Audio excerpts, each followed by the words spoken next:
सब स्पॉटलाइट में ऐड कर दिए क्या सबको? जो जिनका वीडियो ऑन है, आई हैव एडेड देम। हाँ हाँ हाँ। अनिल जी, स्पीकर भी आ गए, हाँ, इसमें अनिल आ जी है गए ना ना वीडियो ऑन? में?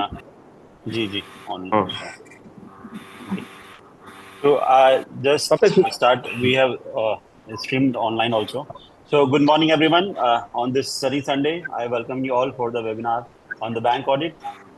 I also welcome C. Nitesh Morji, Chairman of the Views Exchange and last Chairman of EIRC ICA. So over to our Chairman, C. Nitesh Morji. very good morning, everyone. Welcome you to the 23rd program of Manthan, organized by us, friends. Today we have the eminent speakers, CA Amarjit Chopra sir, past President ICI, who will be joining us in the last 1 hour from 1 o'clock. He will be joining. From Vishal ji, he will be joining us from 12 o'clock. And now we have Anil ji. The topic today is bank audit. Friends, the theme which we had chosen is Manthan. Manthan, this is the 23rd series we are organizing since. Manthan, where we had taken it from Vishnu Puran, friend. Vishnu Puran, in the Vishnu Puran, there is a mention of Sagar Manthan. So there were Devatas and Daityas. So Devatas, speakers today are the Devatas who did Sagar Manthan, who did Manthan for all of us. And they had brought the Gyan Rupi, knowledge Rupi, अमृत for all of us. अब हमें क्या करना है? हमें रहना है और वो जो अमृत लेके आए हैं ज्ञान रूपी, उसका रसपान करना है, ताकि जब while we are discharging our duties as the branch auditor and the central statutory auditor, so we can just implement all the things which the speakers are pointing out. So regarding the profession, I must say that the bank audit allotment process that needs to be improved. It should be only appointed by the software. The system, this type of system should be implemented. The allotment process should be streamlined and should be more fair. If software-based allotment and of the software allotment is stopped, totally stopped, then only it will be a total transparent, fair allotment of system. So these things should be implemented by the government and the RBI. Regarding the profession, I must say that expectation of the government with the chartered accountants and the auditors are that we probably we should act as if we are their inspector of the government. But while appointment and the fees decisions, these things are still in the hands of so-called culprits which the government takes. So this system should be stopped, and the appointment process should be streamlined as for all the audits, whether it is tax audit, company audit, all these things. These things should be streamlined and should be appointed by the independent authorities with the help of the AI.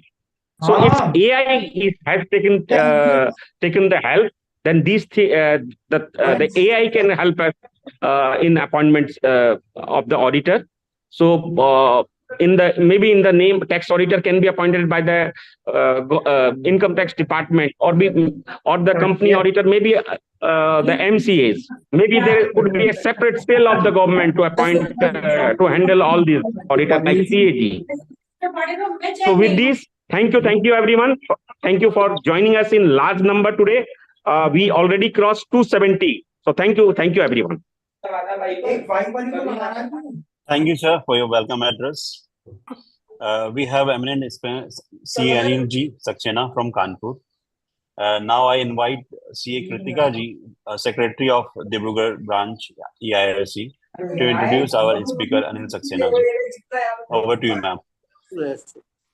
ये उनको जो जो बोल रहे हैं ना उनको वो म्यूट करना Yes, yes, पड़ेगा. I'm just going to. Request everyone So, kindly put yourself in mute, please.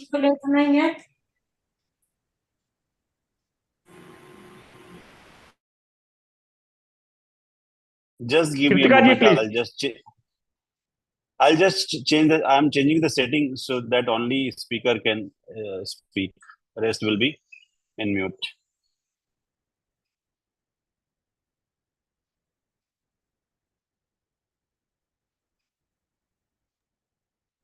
Yes, ma'am. You can unmute yourself and then can start. Okay. Wait.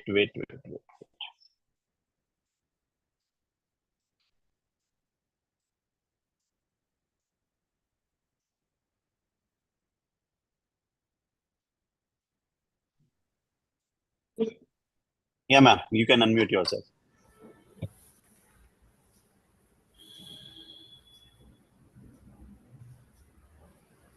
Ma'am, you are mute.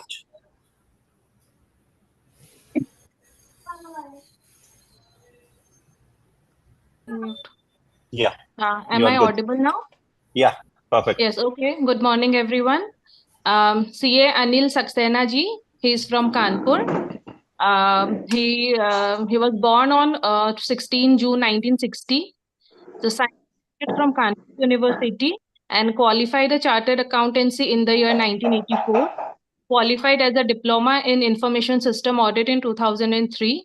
And he completed his 3 years practical training in 1983 as Vesh and Company, a chartered accountancy firm Kanpur, one of the oldest firms of Northern India. He is founder and senior partner of Messrs. Agarwal and Saxena. They have different branches in New Delhi, Pune, Lucknow, with all obviously in Kanpur also. He has authored a book published by Taxman Publications Private Limited, Bank Audit, a practical guide for bank auditors. The book outlines the practical aspects relating to the end-to-end bank audit process, including guidelines on agricultural loans, CBS, IRAC norms, etc. He is also a co-author of FAQs on accounting standards, published in May 2017 by Bombay Chartered Accountant Society. He has a wide experience in central statutory audit of public sector, private sector, cooperative and regional rural bank, apart from other types of audits in the banking sector. Has an asset valuation of non-performing assets of PSUs, public sector banks and financials, due diligence assignments on behalf of asset and companies. He has also conduct forensic audits, concurrent audits, statutory and internal audits of wide range of companies in various sectors.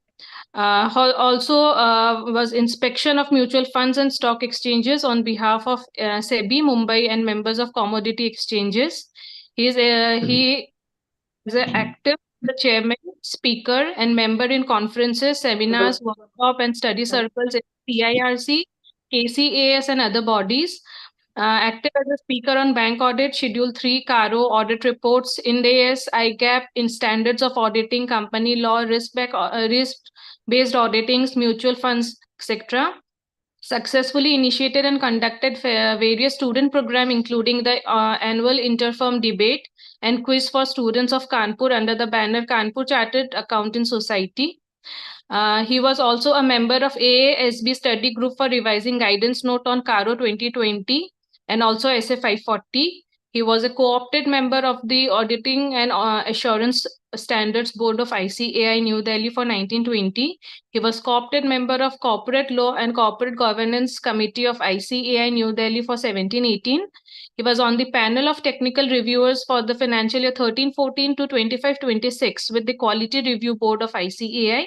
He was a chairman of Information and Technology Committee of Merchant Chambers of Uttar Pradesh for 22-23 and 23-24. He was a member of the Kanpur Review Group of the Financial Review Reporting Board of ICAI. He was on the panel of technical reviewers maintained by Financial Review Reporting Board. He was a president of the Kanpur Chartered Accountants Society 2006-7. He has also remained as the editorial board of CIRC newsletter of ICAI. Was the nominee director of UPSC Finance Companies during 1990 to 94. He had wide experience in audit of companies running on ERP and SAP software, doing analysis of data of public sector bank, assisted as in development of software for end-to-end assignment. Talking about his extracurricular activities, he is a keen cricketer and sportsman and represented the cricket team of Hyderabad Public School, Hyderabad for 4 years in all the tournaments during 1972 to 75. He's a plant-based food, health and fitness enthusiast. He has other interests in music, reading books, writing, sports, gardening, and traveling. Thank you. Thank you, Kritika ji. Thank you. With this profile, I'll welcome C. Anil ji. Sir, please start your deliberation. Thank you, Kritika. I think, the introduction could have been shorter so that people could, concentrate more on the subject. But thanks a lot. Thanks a lot to Nitish Moraji, I think in absentia, Manu Rishi, who's the MOC, other branch committee members, etc., who are there.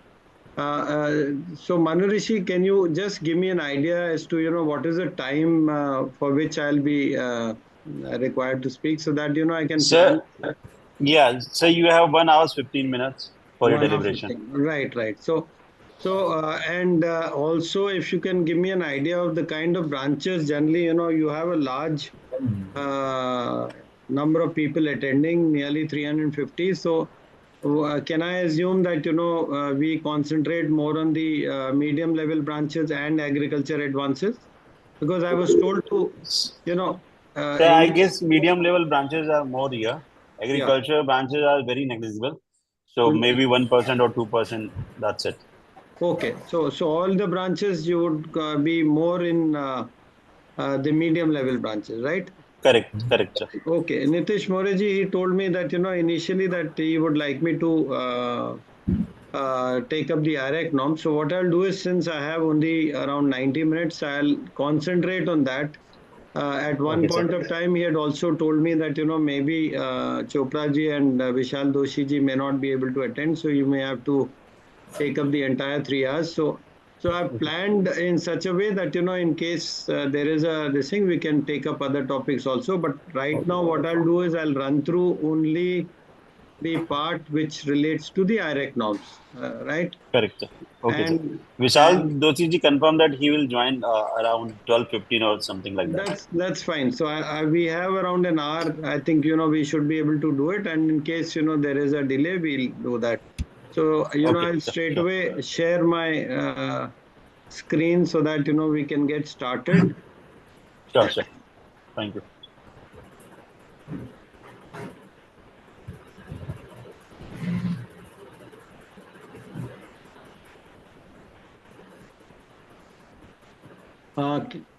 Is the screen being, can you see that?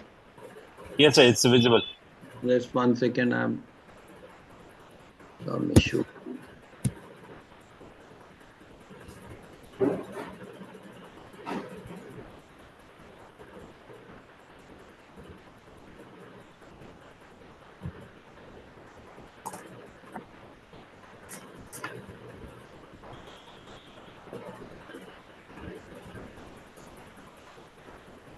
Yeah, friends, good morning again. And thank you, the managing committee, for, inviting me to this seminar on bank audit, the webinar on bank audit, where, you have stalwarts like Chopra ji speaking and also Vishal Doshi. So, I'll only be taking up the position as the the third person. So, but anyway, till such time they join, I'm here.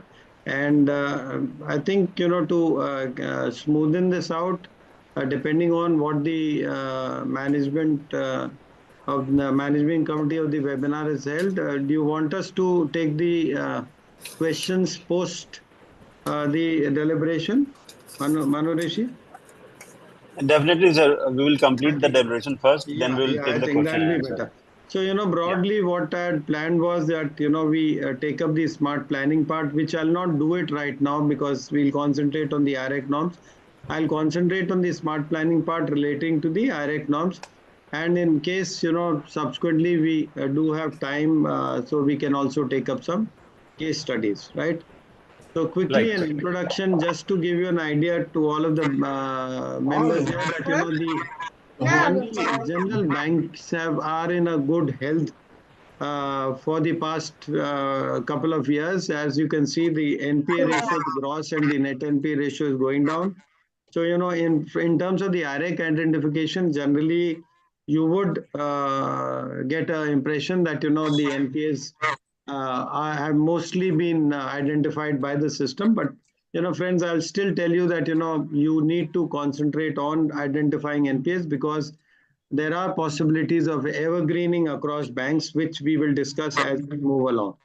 The health position, again, the PCR is very good. The growth in SMAs, NPAs is going down, which is again a positive factor. One very important things which we need to take care, especially in identification of the IRAC, is the analysis of frauds.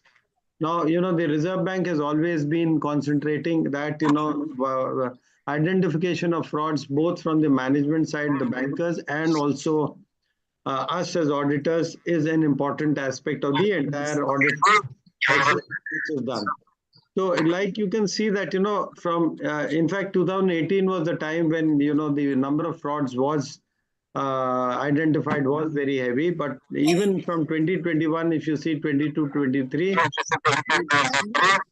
if you see is going down from 77,000 crores to 21,000 in public sector. But if you look at the number of frauds which has happened during this period, that has gone up from nearly 2,900 to 3,400 in numbers. Manorishi, can you ask everyone to Them, sir. But again, I request all the members, please keep yourself mute so lots that of we can have so we have flawless meeting. Yeah, so because the number of frauds in terms of numbers is going up both in public sector and private sector banks, that obviously means the fraud value is not of concern here. It is also the numbers, because then even if you're doing a branch of, let's say, 25 to 30 crores, you may still have some frauds there, which as an auditor one is required to identify. Now, quickly, let us go through as to what is the news which will impact the bank branches during the current year, which we'll be doing very soon next week. Now, one of them is the 17% wage revision, which was announced on the 8th of March. Now, this obviously, the impact is from the 1st of November 2022. So it will have an impact on both the current financial year, which is 23-24, and also, 22-23, which is the previous year. So as an auditor, I would be required to report in my branch audit report. Please be careful that, whenever you issue the audit report, do make a mention that the profit oblique loss of the branch is subject to the impact of the wage revision, which in most probable this thing situation, it will be handled at the head office level. But since if you do not get an information in the closing circular, I'll request all of you to ensure that your audit report contains this particular qualification, if I may say so, or something which needs to be bring out that that the 17% wage revision impact will be taken care of at the head office level. Now, one very important aspect from the point of view of IRAC norms is what the Ministry of Finance on the 27th of February. If you see that on the 27th of February, the PSU banks were asked by the Ministry of Finance to review, look at the number, 100% of the gold loans which have been sanctioned, and this thing from 1st of January 2022. So the entire year of 22, the entire year of 23, 24 months, plus 3 months in 24. So we'll have, 24 plus 3, 27 months, which the banks are asked to review 100% of the gold loans. Now, why has this, Ministry of Finance and instructions come about to all the banks? Now, what they say is that, in the reason why they've given it is is because of the gold price surge, which obviously doesn't directly link up, and the sanction of top-up loans. Now, the banks have been asked to assess the collateral value, which is the valuation of the gold, which is against which the loan is given, to analyze the collection charges, and most importantly, banks have been asked to check for 100% of the advances for evergreening. Now, friends, just to give you an example, what happens is in gold loans, now let us say, you have gold worth 100 rupees as an example, and, the loan to value in normal gold loans is 75%, right? So against 100 rupees, you get 75 rupees. Now, earlier, what was happening is, which the Ministry of Finance is also, identified, is that, subsequently in the next year, when the interest was due for repayment by the borrower, and obviously he had to repay that, otherwise it would result in the account being identified as an NPA. So to avoid that, what banks were doing was giving top-up loans. The reason why they were able to do it was, now what was valued at 100 rupees in 31st March 22 automatically became 35 on 31st March 23, maybe 125 because of the gold price increase. Now, with a loan to value LTV of 75%, it was able to give the same borrower. Automatically, with a top-up loan, the credit was made to square of the interest which was due. So automatically, till the time the gold price kept going up, you had and top-up loans were given, the account would never become an NPA in spite of the the borrower not paying anything in terms of money. Whereas if you see the 1st April 23 and the Nurturement Committee, the record of recovery is what identifies an account as a non-performing or a performing account. So friends, if you visit a branch where there are gold loans, since banks have been asked to review 100%, I'll request all of you to ensure that, do not carry out any sampling in such loans. So if you have even 70, 80, 100 loans in that, ensure that, you also see that there has been no evergreening in terms of top-up loans being given. And if there has been evergreening in terms of the IRAC norms, RBI Master Circular, downgrade the accounts and pass an MOC because you have the backing also of the 27th February 2024. So wage revision and the gold loans is two very important aspects of a bank branch audit. I think, simple this thing is that, we do have a skill gap as an auditor with what the banks are currently using. There would be many loans which are given through digital app loans, etc. So I think it is high time all of us as members, fill this skill gap with us as auditors, and this maybe, with the help of the respective branches, the institute, I think sooner we'll have to have courses where we come at par with what the technology the banks are using. Early warning signals is another, and the fraud management system is another thing relating to the IRAC norms, which I think, the RBI has also been concentrating on, and also as members, we need to ensure compliance with, so that, because, it is not only the 90 days norms or the crop loan season based NPA identification system, but even early warning signals becomes a very important aspect of helping you identify potential NPAs or even identifying frauds. One good news for all of, yes, sir.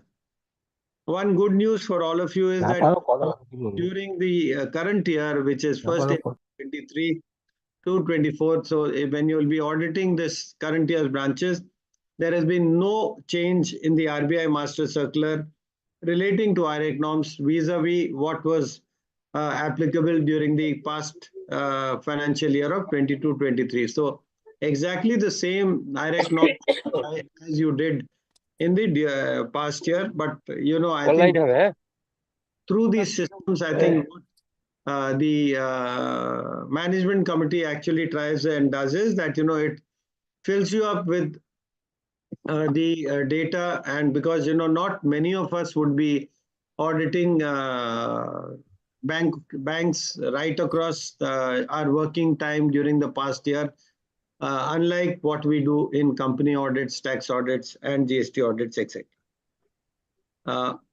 Friends, I think, right now I'll skip a few this thing because I'm currently concentrating only on the IRAC norms. Friends, one very important thing to remember while you're doing a bank audit is that, this is a audit which gets re-audited by the regulator. So please be very careful about, what all the aspects of the bank audit. It is not only the advances, all the aspects of the audit, because our aim as members should be we do a quality audit and also ensure that we do not get named in the inspection report, which is the AFI, which the bank carries out in the divergence listing. So there should be no case of me having done one branch and, the RBI subsequently in their data analytical tools at the head office, they identify some accounts which I did at my branch where, as per the RBI, that is a non-performing asset, whereas, when it comes to me, I had not identified that account. So obviously that will result in me getting a letter either from the Reserve Bank and most probably from the bank that, the RBI has identified these loans as NPAs at the branch you carried out,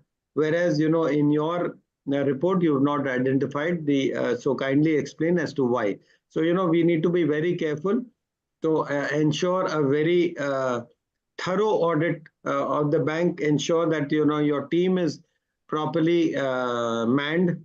So even if, to ensure that you are able to complete your report, bank audit within the period of 4 to 5 days, which you get, please ensure that, instead of 3 people, even if you require to have one extra person, do have that, but ensure that you cover all aspects of the bank branch audit.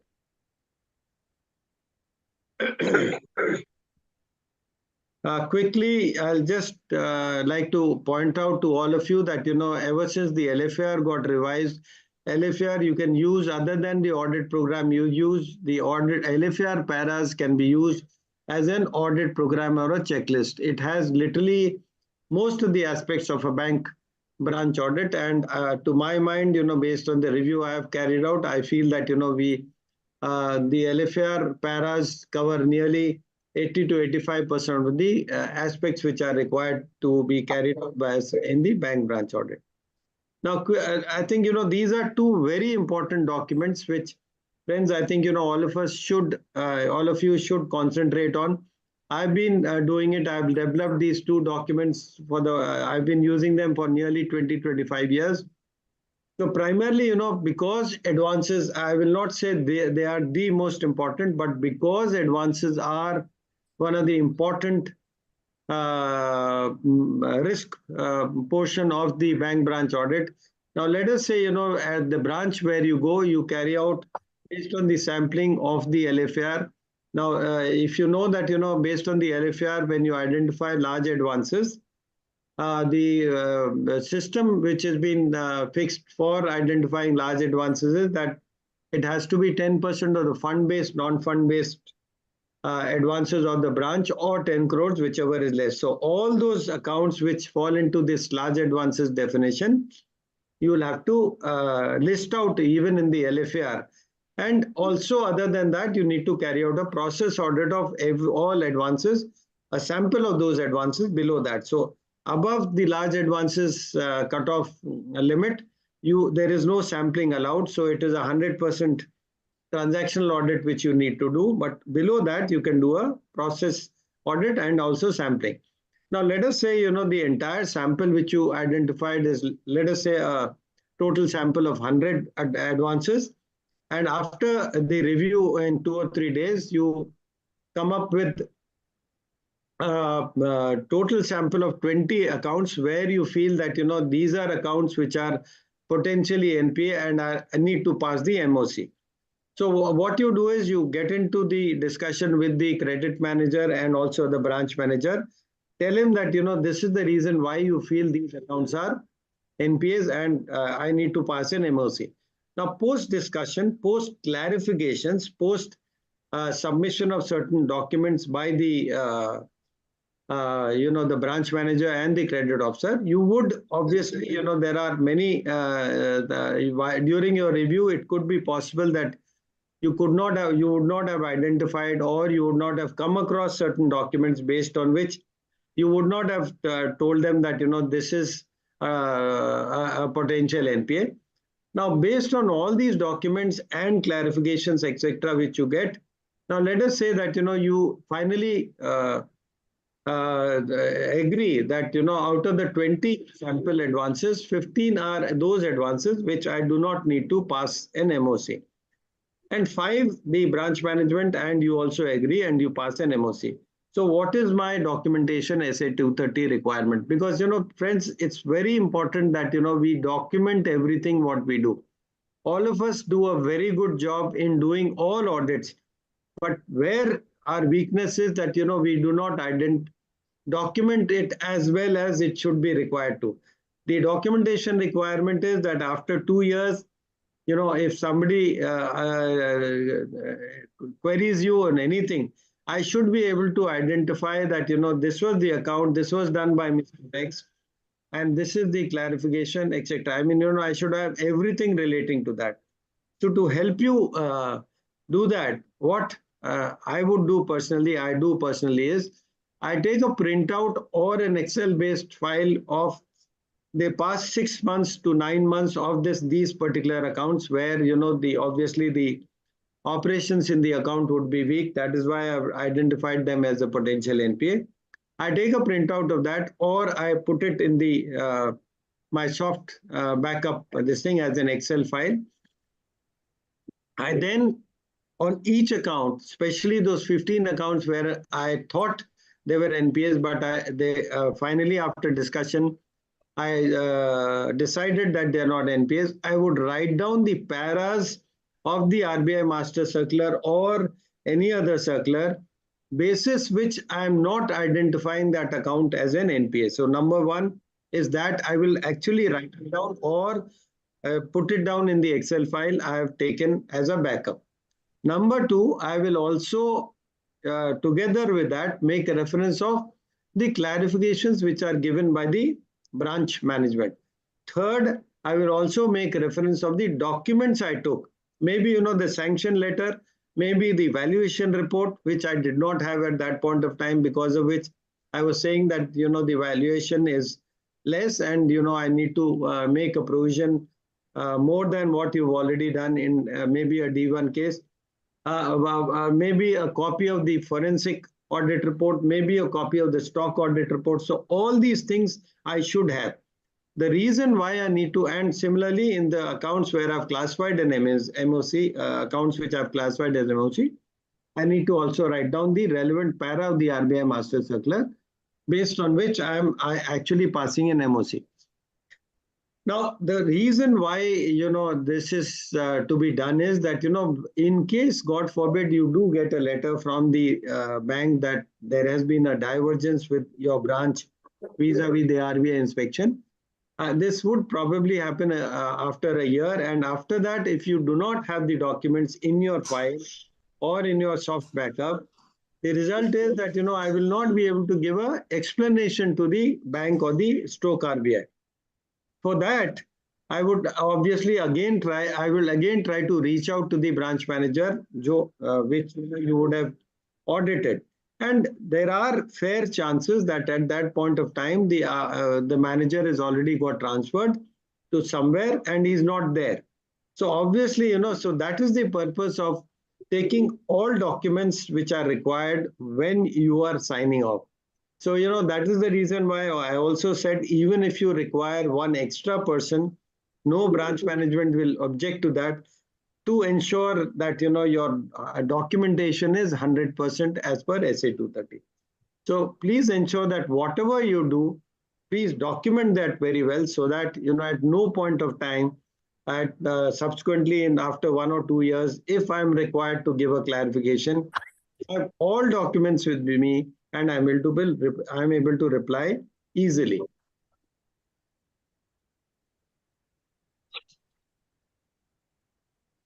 Friends, there's another aspect of the IRAC norms, which, is obviously other than the 90 days norms. I think 90 days norms, all of you would have you've been using since so many years. And since, it's tool-based NPA identification process, so most of the times, it is very, most of the auditors are aware of this. But a few other things that we need to be aware of is, number one, the early warning signals. The RBI, there is a master direction of the RBI on frauds, which is you can go to rbi.org.in and download that, or also there is a guidance on Bank Audit 2024 where also reference is there, and also you would know as to which is this thing. That 2016 Master Direction on Frauds is updated up to 2017. Now that RBI Master Direction on Frauds has a list of 43 early warning signals. So these early warning signals, I think my advice to all of you is that just like an audit program, please take a printout of these early warning signals, keep it with you, and at least the person who's reviewing the advances, he should have those early warning signals. That as and when he reviews that, he is able to identify this particular. Friends, if you can mute, my concentration would remain. Just a small request. Thank you.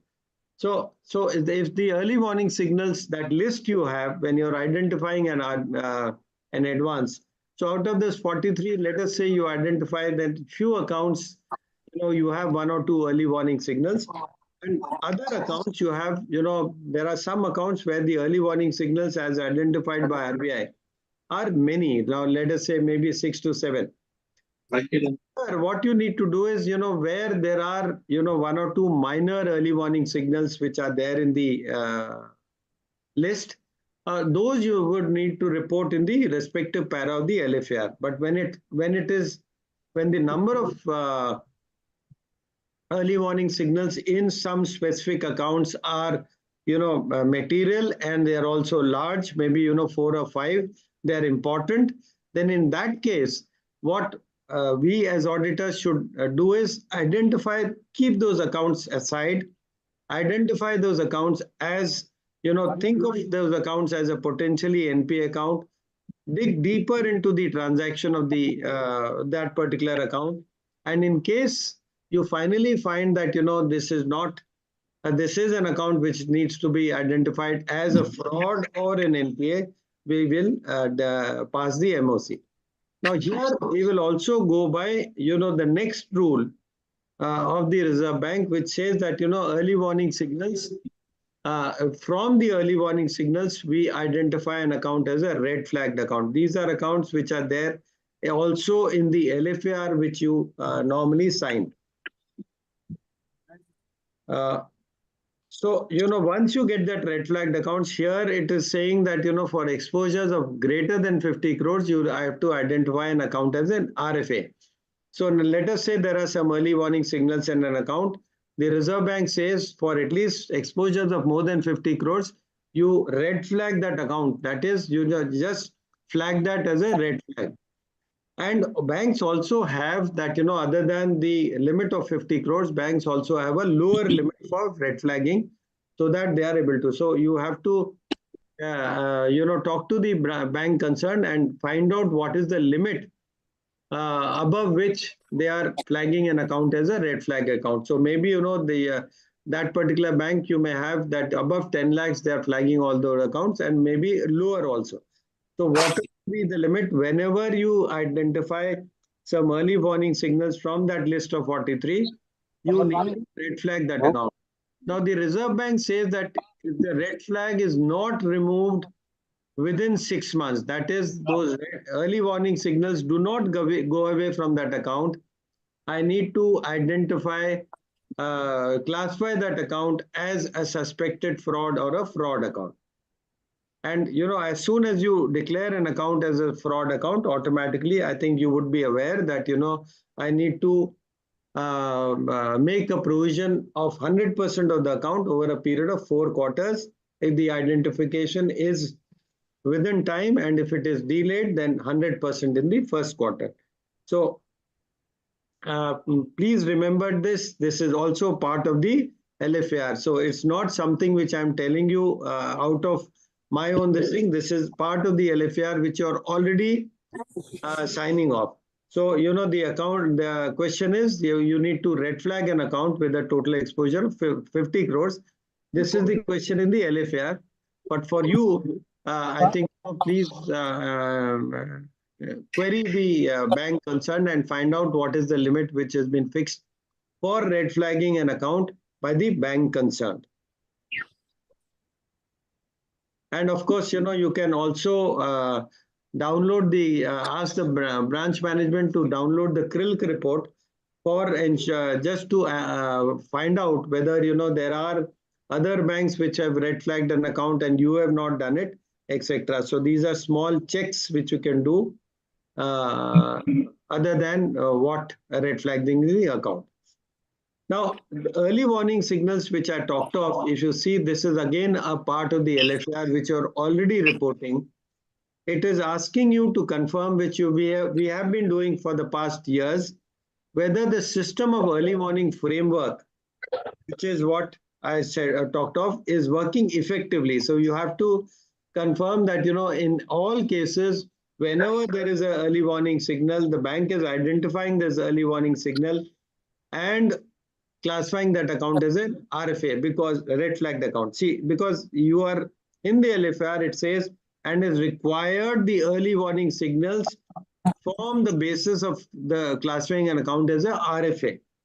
So, early warning signals, once you identify 4 or 5, whether the bank has done an RFA, if it has not done that, you have to, number one, report in this para 4, and also, in case you find that, the early warning signals has been going on for the past more than 6 months, and also there are other inherent weaknesses, then you need to pass an MOC, classify that account as a NPA basis of the 1st April 23 RBI Master Circular. These are small instances of, what are the risks which results in perpetration of frauds, just as an example. I think we'll take this up if we have time subsequently. Now, another thing which the banks are required to do, and also as which we should also do, the RBI has fixed that for all limits above 1 CR, if you're sanctioning a loan or if you are reviewing that account, then as an auditor, as a bank, I need to check on the central fraud registry whether the account has been declared as a fraud or not. So, this is just a check before you actually review that account further or sanction that loan. Now, for us to identify, whether it has done it or not, what as a branch auditor we need to do is, we need to ask the branch management to into the CFR portal, check a few accounts of review, renewal and new sanctions of 1 CR and above, and to ensure that, we have done this check, because we'll also be confirming this in the LFAR, and we need to document this. So what we will be doing is, we either take a screenshot of that if it allows it, or specifically identify, note down as to which are the loans in which we visited the CFR portal and ensured that, the accounts were not declared as a fraud. CERSAI is another portal. Like CFR, we also have CERSAI.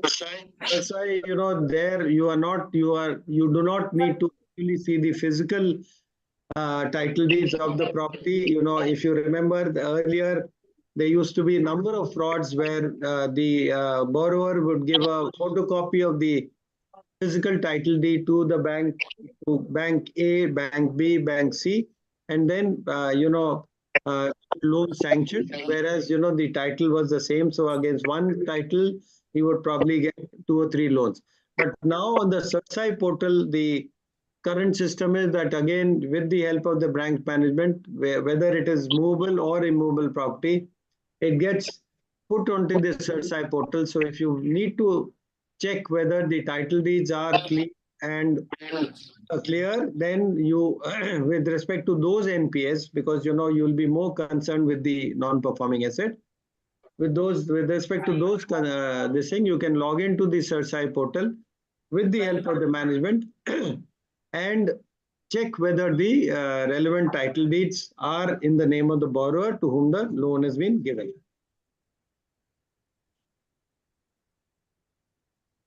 LEI, this is only with respect to 100 CR and above. So I will not take this up because the basic requirement is that, for all these borrowers, one needs to be registered as a LEI as of 31st March. If it is expired, you only need to report it in the LFAR.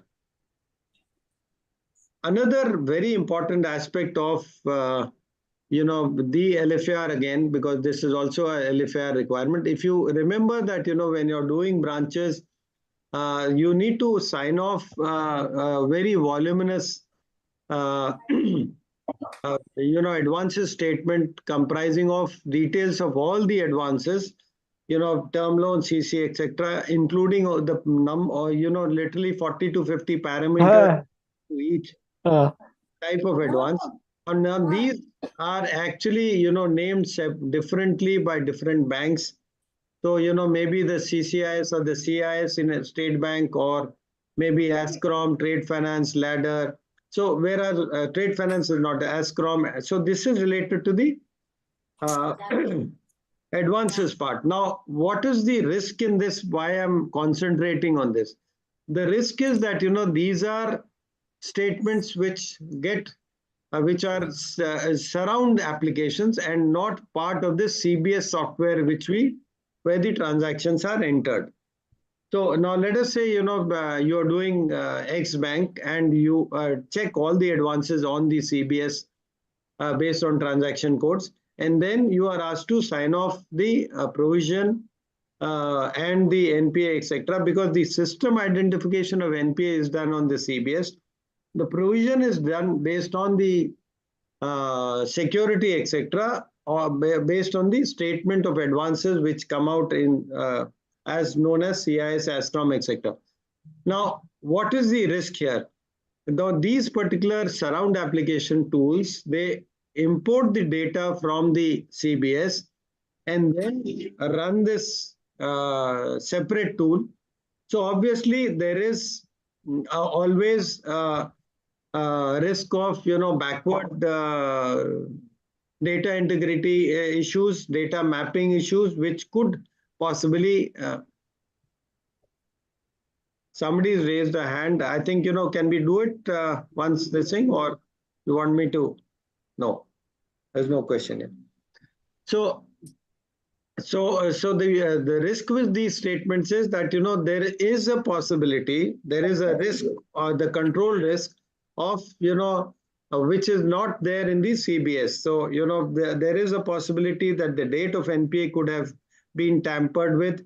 So, my advice to all of you is always ask the bank to give you a Excel backup of this particular advances statement of 31st March 24. Also take a copy of 31st March 23. Use some advanced Excel, this thing which I think all of you would be able to do. Maybe, filter some out, use VLOOKUP, and then ensure that, important parameters, important fields in that particular advances statement are correct and the same as they were on 31st March 23. Now, let us say, it is the date of NPA. Last year, it was 1st of April 22, and this year, through some backward tampering, it has been changed to 1st of April 23. So automatically, my provision, I need to check whether, the data integrity and data mapping is proper, because the LFAR also requires me to do that. And there is a specific LFAR question which does say that whether used at the branch, which is obviously these kind of softwares, even the one which uses the to be generated is also a surround application, which are not integrated with the CBS. They are integrated in terms of importing the data, but subsequently, the operations, they are done by the surround application tools. So that is why, in case you find any control weakness or error in this, please ensure to report this in the particular LFAR para.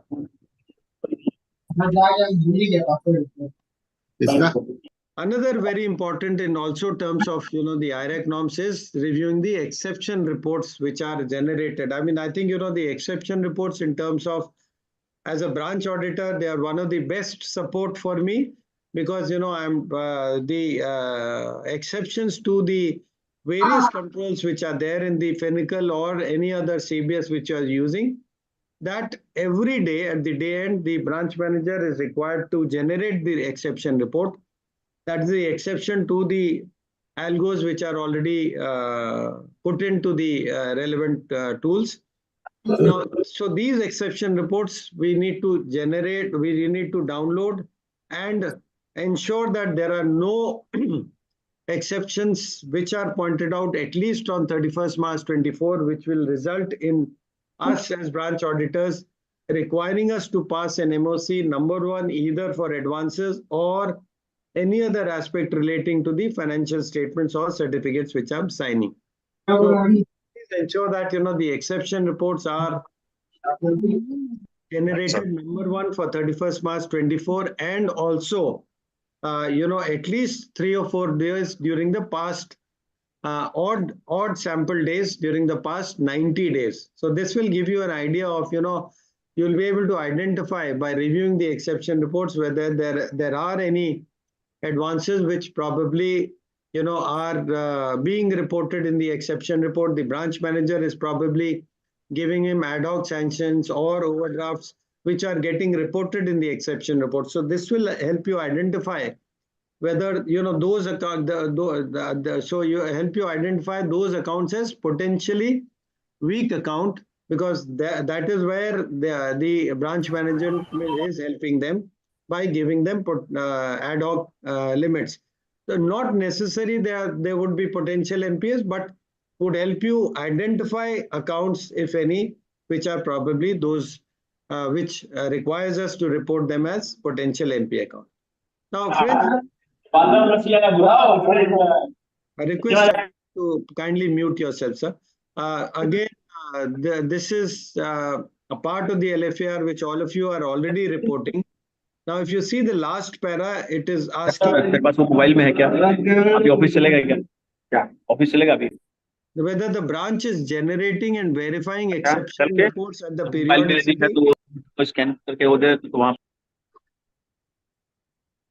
Friends, if you mute yourself, I'll be able to hear myself. There are too many people speaking. Manurishi. I'm just following the member. Yeah, thank you. So the question which we need to give an assurance in the LFAR is whether the branch is generating and verifying exception reports at the periodicity as prescribed. So automatically, we are giving her this thing. So obviously, our audit checks should ensure that we check exception reports and also ensure whether the management is generating that and signing it and documenting it separately. Friends, another very important aspect is Part A, which obviously says whether there are any softwares which are not integrated with the CBS. So in case you find this, you need to report. But what is important is the checks which I was confirming to you, the last para of this.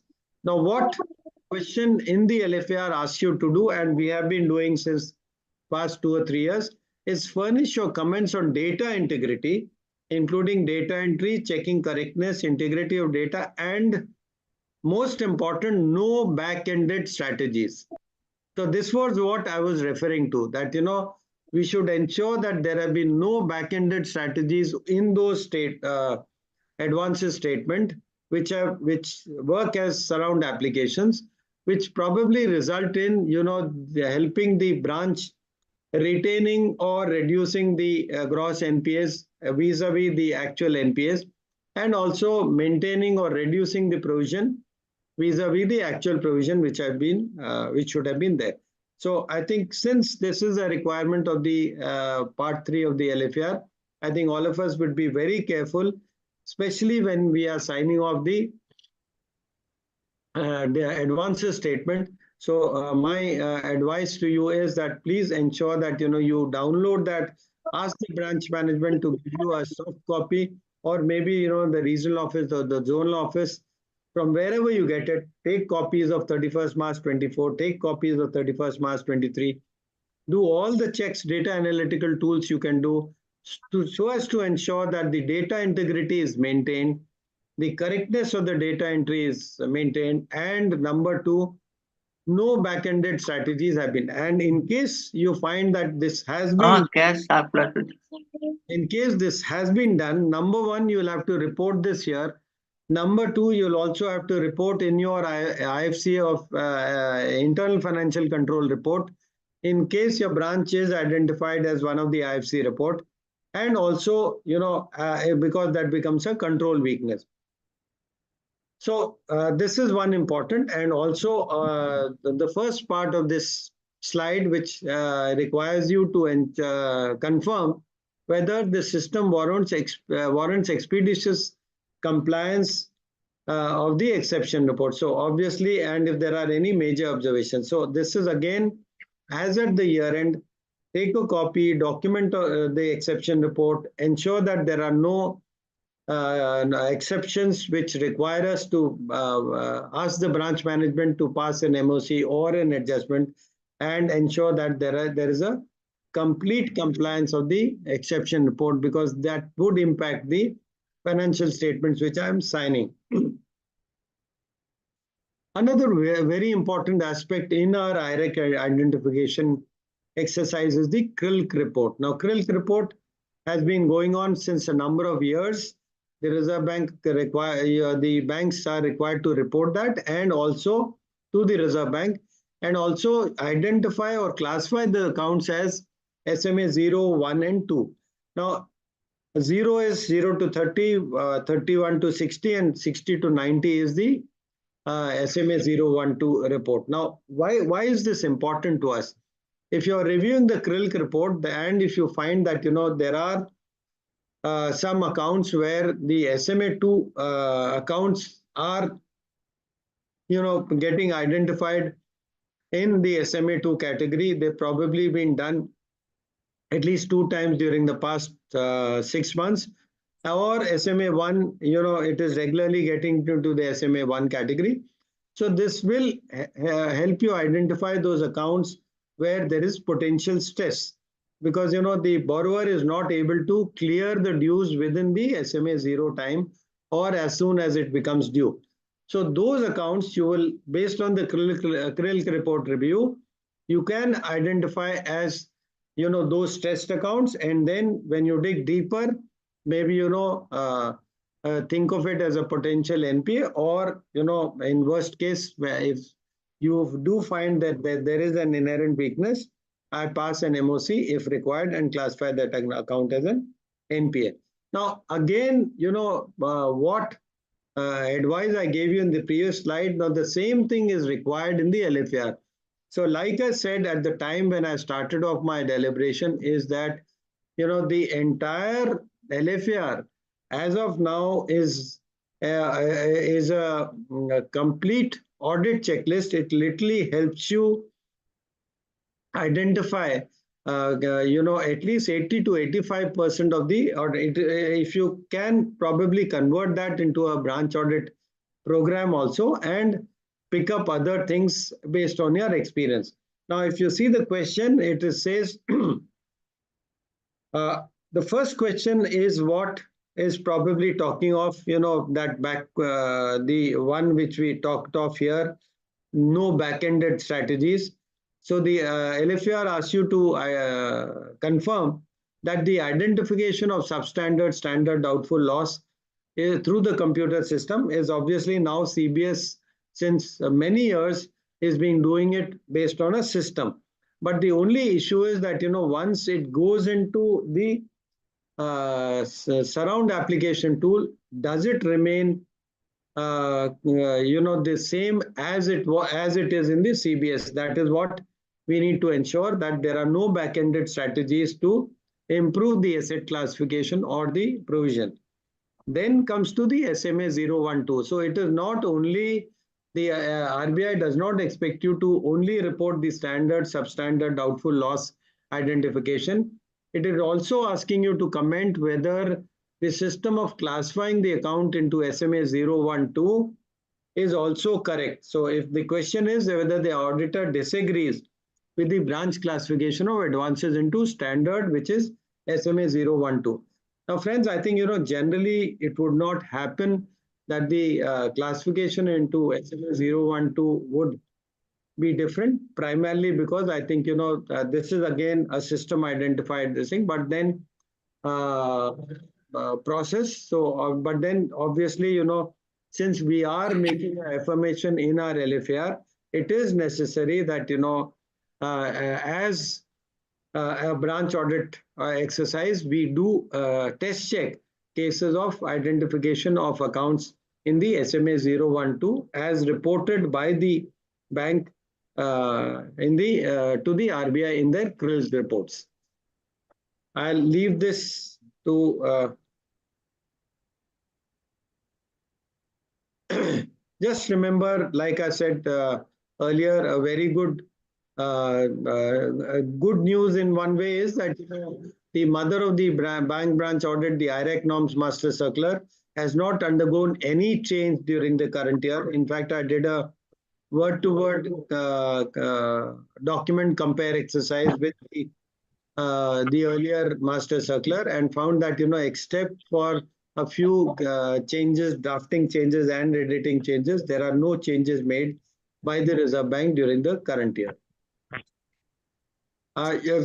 Friends, as an advice, do get into the rbi.org.in site and download at least important RBI circulars, master directions, etc. And also ensure that other than the master directions and master circular, please ensure to download the FAQs on the MSME and the priority sector lending. Now, these are very important FAQs which will help you clear your understanding on MSME and also clear all your issues which would relate to MSME or the priority sector lending. This is, it is not available as a PDF, but then when you go to the rbi.org.on site, you can, select that and copy it on a Word file and then keep it and also take it with you when you go to the branch. Before, since I said that, Manurishi, how much time further do I have?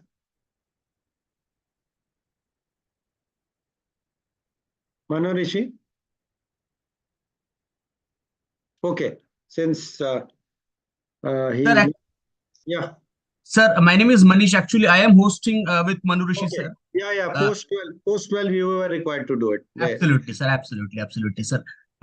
Shall anything else that we need to do, sir, or you are through with your presentation, sir? No.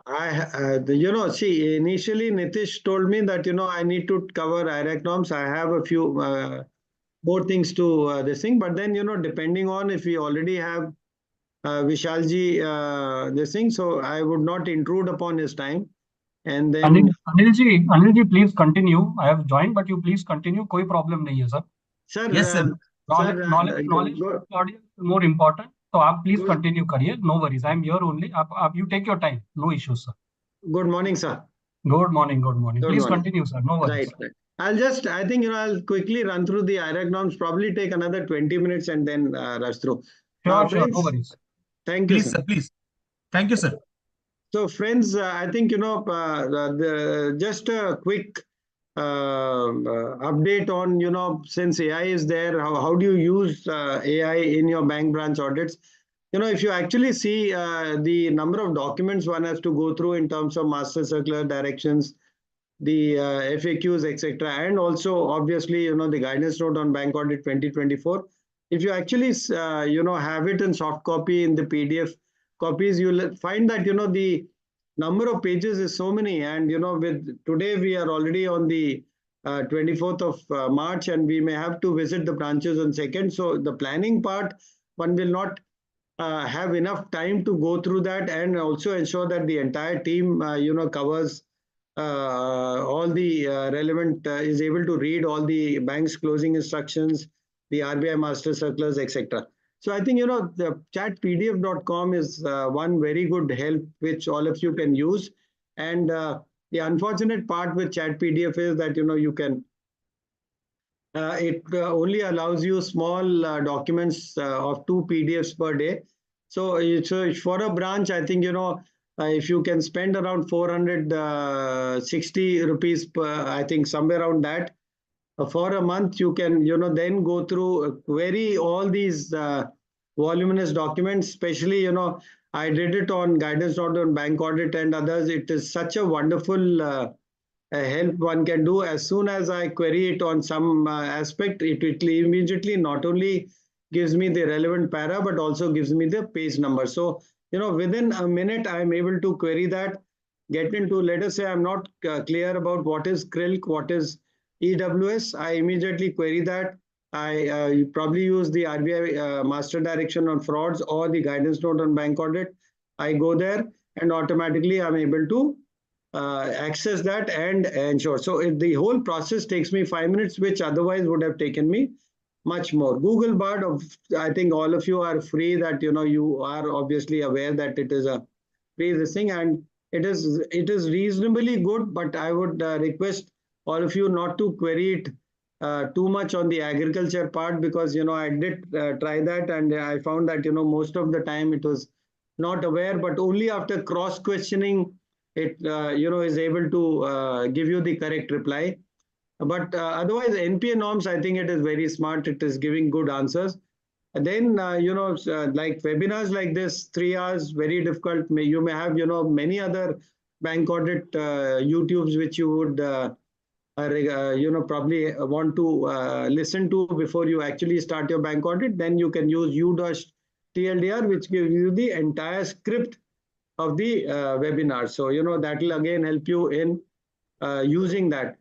Just a small query as to what queries I did, and the replies I got. I'll only concentrate. See, I asked it to make audit checklist for CRIL, CFR, CERSI, etc. It gave reasonably good answers. But I did try to trick it in terms of the 31st March 24, since it's a leap year. I thought, why not try to query it on a where it may get confused. But if you see the third question, last credit in a CC account was on 1st January 24, whether an account is NPA on March 24. Now, here it replied correctly only because it did from the 1st of January 24 up to 31st March 24, this year there are 91 days. And similarly, another tricky question was, in a CC account, if you have contra entries, then there could potentially be contra entries made to befool the system.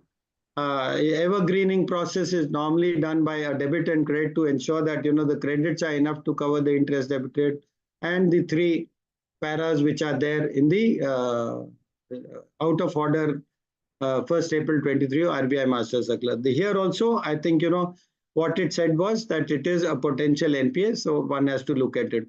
So please do use it, so that to the extent it helps you in executing the another question. I think we all of us need to be very careful. Like I said, the LFR has literally so many questions, which takes care of 80 to 85% of our bank branch audit process. So what we need to ensure is, if I am doing a branch where it has been identified as an IFC branch reporting this thing, then I need to ensure I need to sign off all my 3 reports, the SA 700 report, the IFC report, and also LFR together, so that they are all synchronized.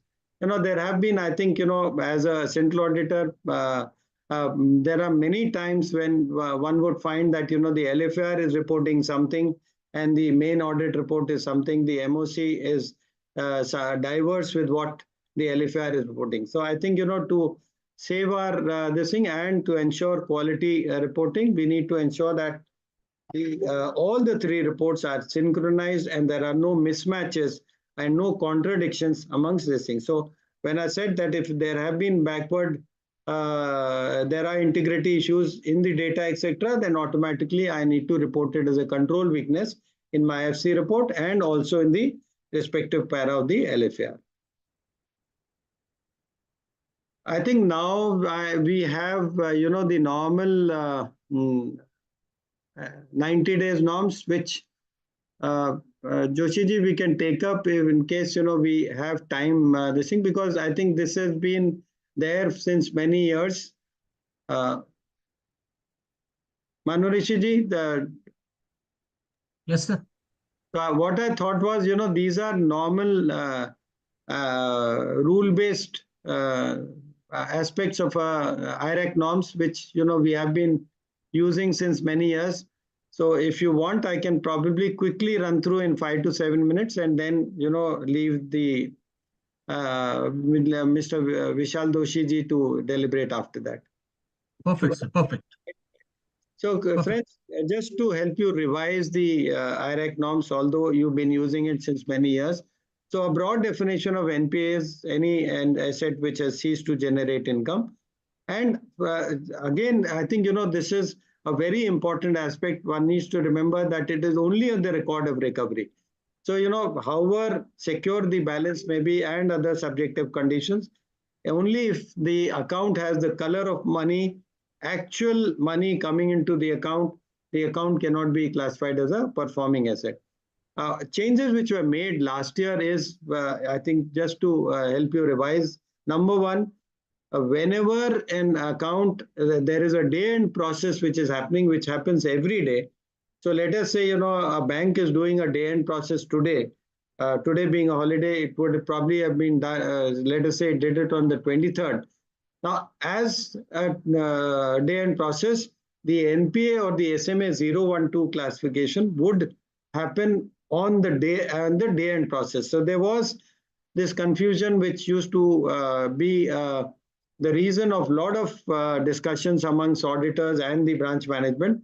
So now the Reserve Bank clearly said, whenever the NPA date is to be identified, it will be done by the day-end process. And the calendar date for which the day-end process happens, it will be that date on which it should be classified as a NPA or a SMA 0 and 12. Another thumb rule which all of us, all of you need to remember is that other than CCOD, the account has to remain where it has to remain out of order for 90 days. For all other accounts, the interest or the principal has to be overdue for more than 90 days. Of course, the exception is the crop loans where the crop season comes in. So it has to be out of order for 90 days in CCOD. Whether it is any other thing, it will always be for 90 days. And when it comes to, for more than 90 days. And when it comes to CCOD, it is for 90 days. So that is the reason why when I queried Google Bard on 1st January 2020, so, because it was for 90 days, it automatically became from 2nd 1st March. It was. You must kindly. What the bloody hell is going on? I would request everybody to kindly mute yourself except the speaker. So the thumb rule is, other than CCOD, it has to be for more than 90 days, otherwise for 90 days, right? Three very old conditions, but then, important to revise. Number one, if the balance remains continuously in excess of sanction limit for 90 days, from 2nd January, you'll have to review. So your review this year for CCOD will be from 2nd of January to 31st March 24. And when number two, when outstanding in CCOD is less than sanction limit, but there are zero credits. And third condition is when the credits from 2nd January 24 to 31st March 24 are not enough to cover the interest debited. But this is where the evergreening process happens, that, because it is an account where the credits are not enough to cover the interest debited from 2nd of January to this thing, the system automatically would identify these accounts, because there are rules fixed in the CBS as an NPA. So to avoid the account being classified as an NPA, what some branch managers do would probably post contra entries, so that the system gets befooled and it thinks that the credits are enough to cover the interest debited during that period. Also ensure that the charges are also Okay, bye. So the master circular 1st April 22 also talked of another big clarification, which was with respect to personal loans. Now it clarified that this rule of 90 days day end process would also apply to the CCOD one, which is not meant for business purposes. So if I had taken a personal loan, then this out of order of CCOD would apply, because there only the interest repayment used to be entailed, and previous 90 days period would be inclusive of the day on which the day end process remains. This actually has made life so much easier for the auditors also, because I think half the time the branch manager used to say that it would happen on the 1st of next year. So if the 90th day was 31st March 24, they would always come back to you and say that, look, it ended there. So the next day when the bank opens, it will get classified as a NPA, which RBI has clarified here.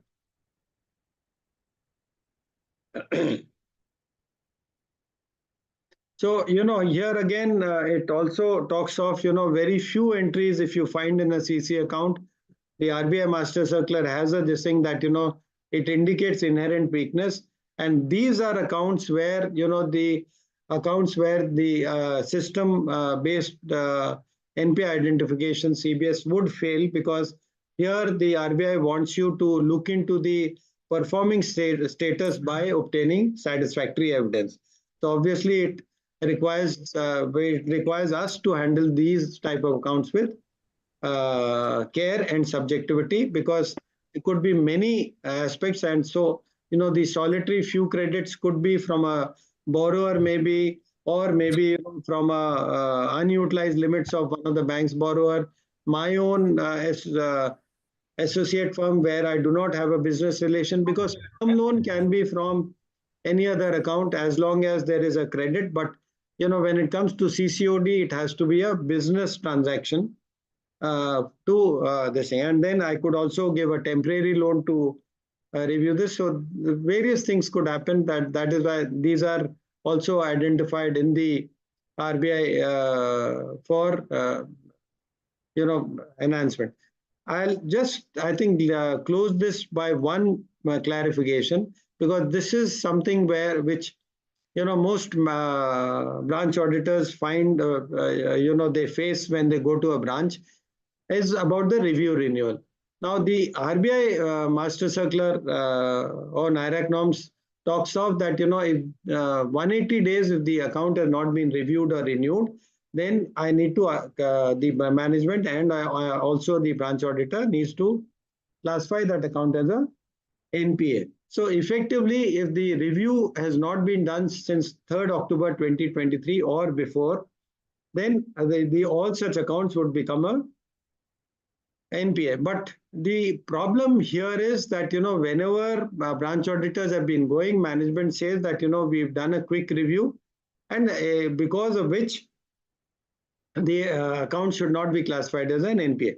Now, friends, let me clarify that, as per the RBI Master Circular, and also based on various discussions, and also some circulars which the bank themselves have taken out for the help of the management, the total bucket within which these short reviews and quick reviews can be made by the bank management is a total of 180 days only. So from 3rd of October 23, if it was review and pending, and they do 2 quick reviews, it would obviously be within 180 days, and I would be able to retain the account. But if it is beyond 180 days, it was so. But what the branch management generally does is, now let us say an account was falling due on 30th of June 23. Now what they would do is that they would do a quick review, valid up to, let us assume it is 90 days, the 30th September 23. Now after that, instead of again doing a quick review, they would accumulate another 180 days and then do a quick review. So effectively, they would try and take 360 days for this process, whereas the Reserve Bank gives you only 180 days. So just remember that anything made, any sanction review which has been pending since 3rd October 23 or before, we do not have an option of quick review or short review, and those accounts will have to be classified as an MOC for sure, as an NPA for sure. I think, there are obviously IRAC norms, they would never end. We also have agriculture loans, which, as I was told, there are not many advances branches where LFR is, agriculture advances are taken up by the branch auditors. So what I'll do is I'll leave you with my telephone number and my email ID. And in case you have any issue during the course of your bank branch audit, please feel free to write to me, or maybe even message before calling me. I'll try and clarify that. And for those of you who are interested in clarifications on agriculture advances, etc., we could subsequently connect, and I could help you give you whatever clarity in respect of this very confusing aspect of the IRAC norms. Thank you again, Mr. Nitish More, the MOC Manish, also Manu Rishi Verma. I think it is time we heard Vishal Doshi ji and Chopra ji after that.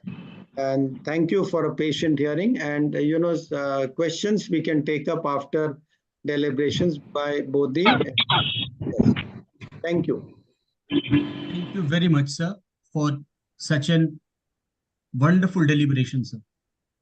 And we hope to hear from you in future, and we'll be delighted if you stay with our webinar and join. Yes, sir, I'm definitely there. I'm definitely. Yes, sir. And join the question answer session post all the speakers have spoken. Right. So thank you very much, sir. And now we shall, with your permission, we shall proceed further with the webinar, sir.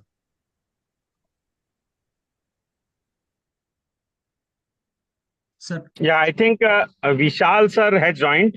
Yes, sir. Vishal sir has joined, sir. Yeah. And sir, it is our next session is shall be taken by Vishal sir.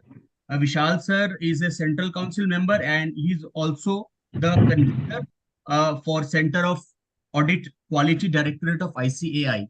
And we will be we are privileged to hear from Vishal sir.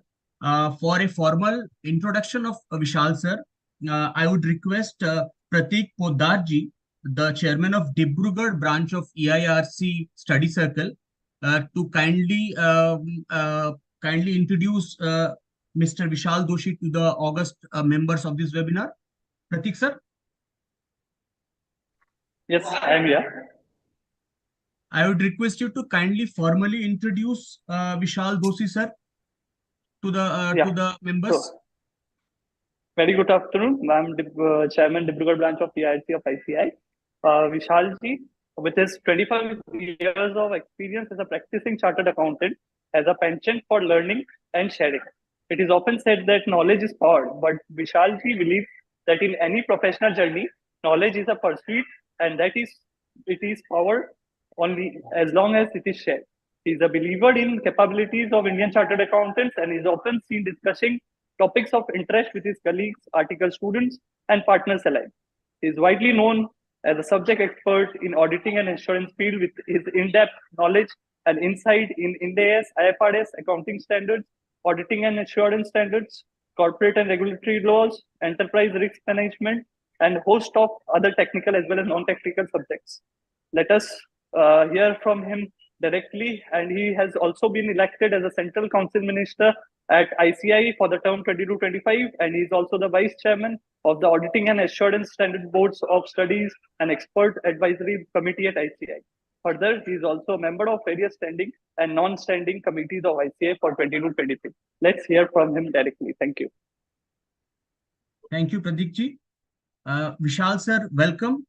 And before you start your deliberation, I would just request all members to kindly put yourself on mute. Only the speaker and the co-host may please keep their mics open. Vishal sir, welcome, and the floor is now yours. You can please proceed with your deliberation, sir. Thank you very much, and a very good afternoon to all my friends who have joined on this, I would say, Sunday afternoon. And at the outset, I would wish you all a very, very happy Holi.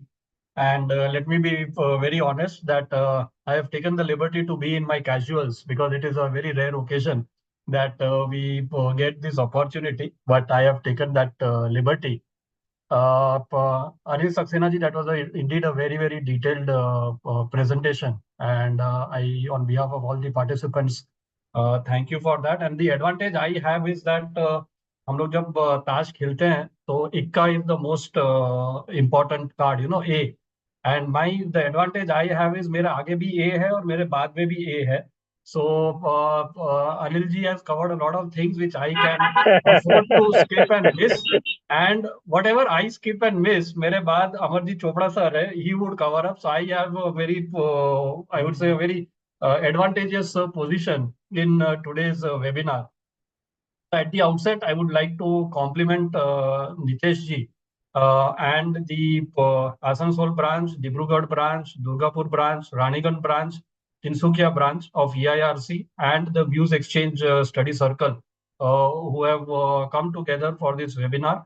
And my compliments to Manish ji and Manu Rishi ji who have been playing the co-host in this session going forward.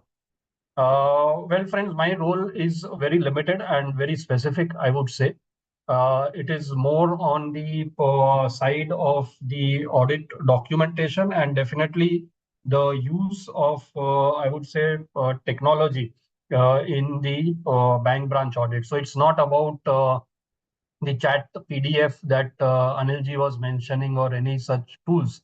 It is something that at the institute we have been working since the last couple of years on a very basic, I would say, an Excel spreadsheet, which covers the various aspects. And I'll give you some background how this thought came and what we have developed, and then take you through a demo of that. Is typically what was observed that जैसे Anil ji ने बताया that the audits, when we talk of the bank branch audits, there's a lot of high pressure situation in terms of time and as well as in terms of quality. Second important aspect is that there are so many areas that have to be looked into when we talk of a bank branch audit that it becomes difficult at times to remotely monitor.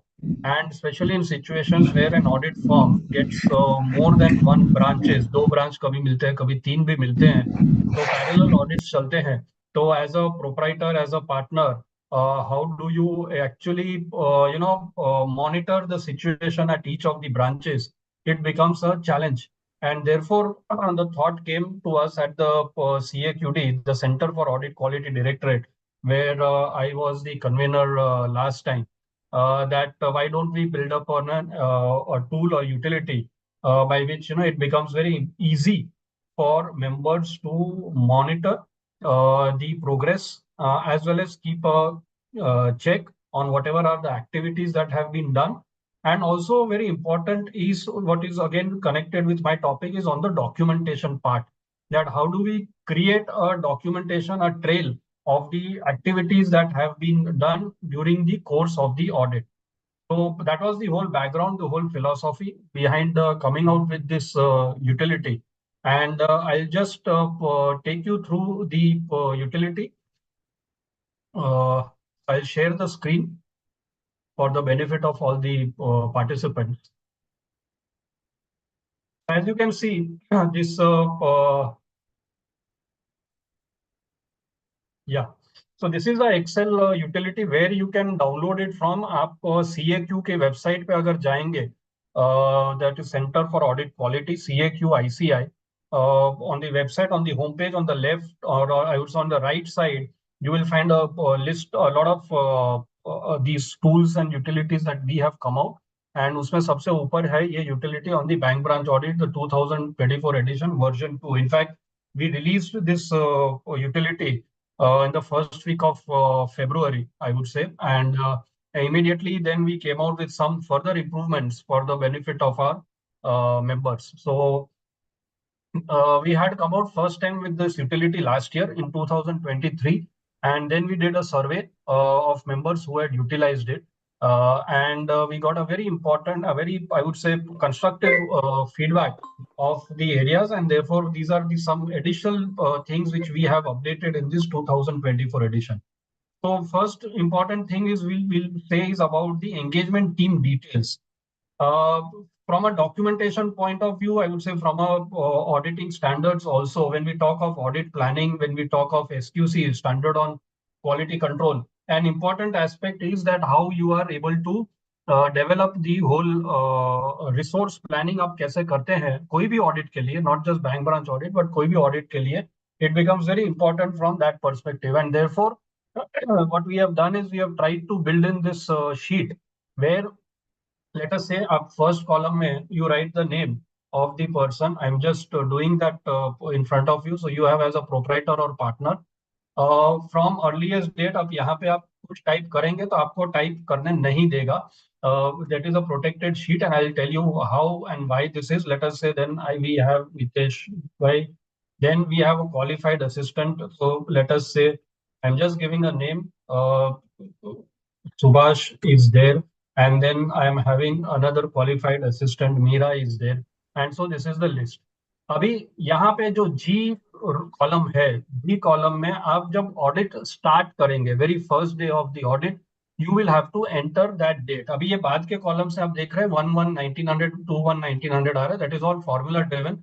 आप वहां पे type करेंगे तो आपको type करने नहीं देगा. They are all protected sheets. So on this let us say you start the audit on 28th of March 2024. तो ये आपने जैसा टाइप किया तो you see the rest of the dates in sequence, it will automatically get captured in this particular sheet up to the 16th of April, right? And now what happens? अभी आपको क्या करना है? See, because it might be possible that all the team members would not be there on all the days as far as the branch audit is concerned. So let us say as a partner, ये drop down है, यहाँ पे आपको P मतलब present आपको देना है, that I am present on 28th for the audit, then I am present for 31st, I am present for let us say 3rd of April, फिर मेरे को क्लोजर का था, यहाँ पे कर दिया, यहाँ पे कर दिया, कंटिन्यूअस में था.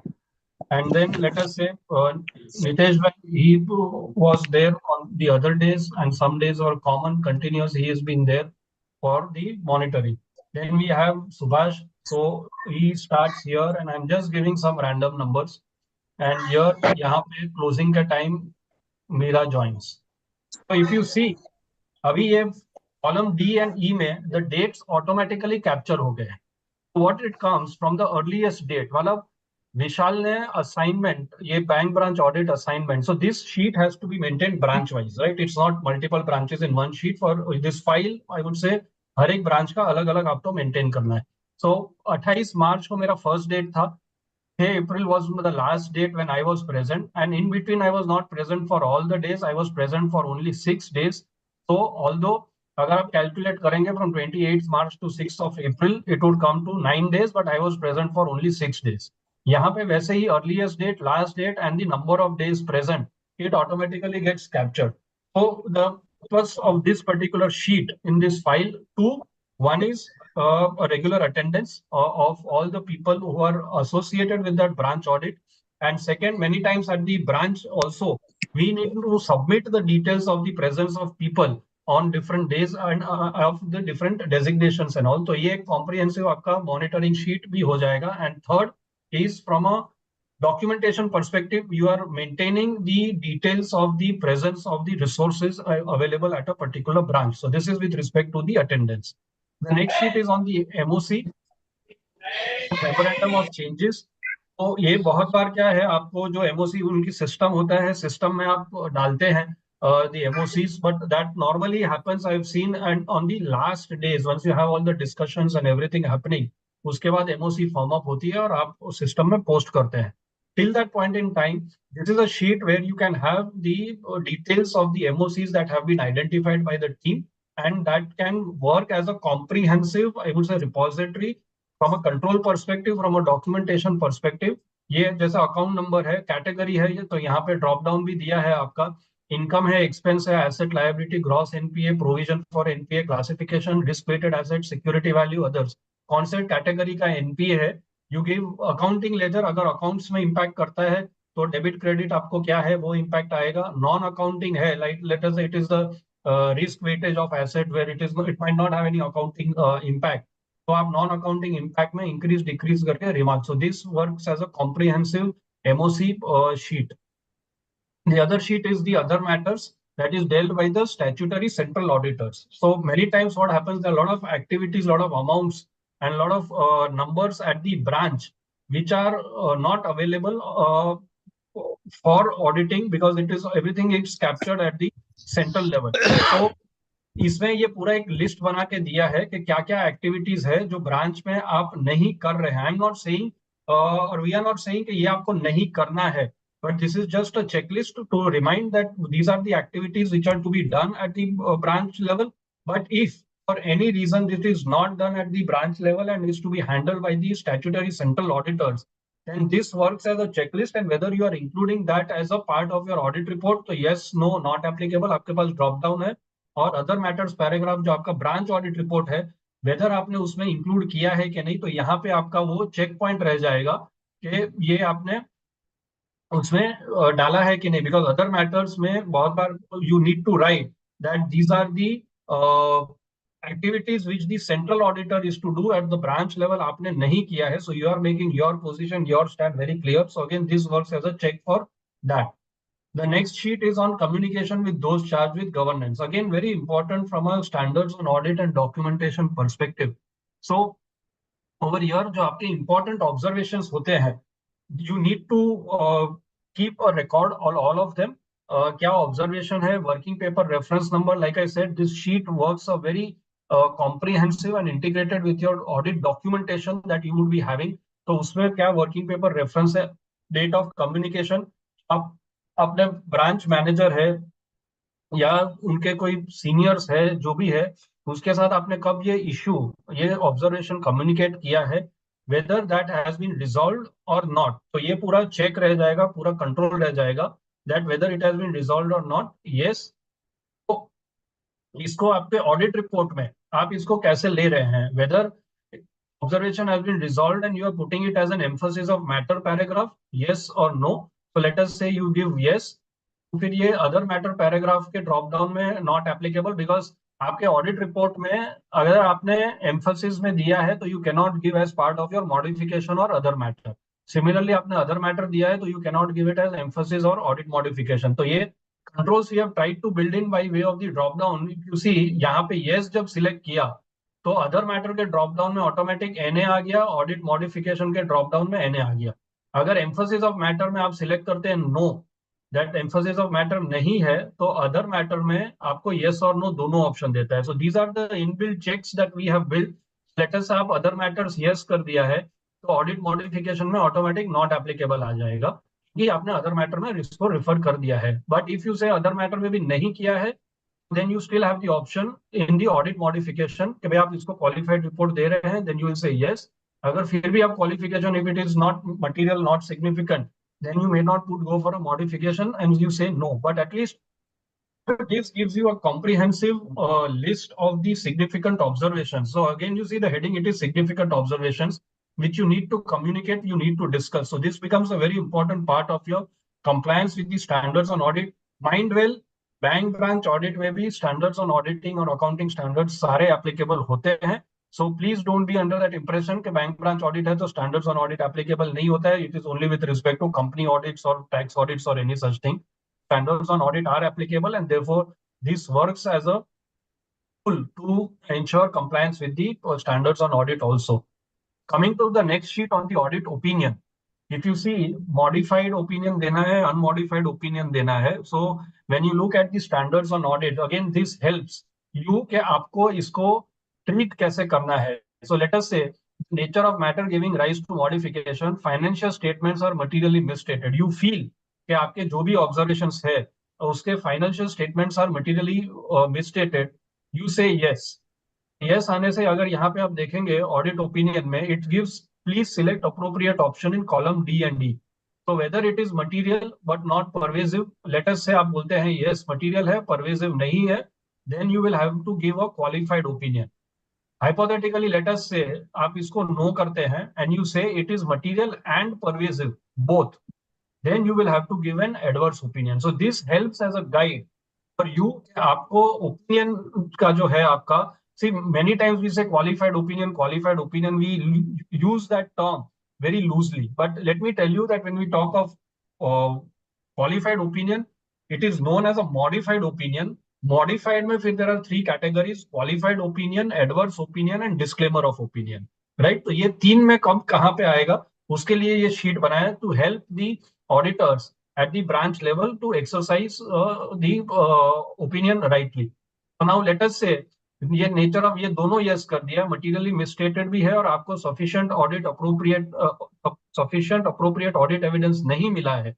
In that case, what happens is that you will have to give a disclaimer of opinion. You did not go to the next section at all. Now let us say यहाँ पे आप no करते हैं, यहाँ पे you are giving a yes. Since you have not got the sufficient appropriate audit evidence, this goes as a disclaimer. And यहाँ पे we have given all the definitions for you as an immediate reference. You did not go to the SA 700 series.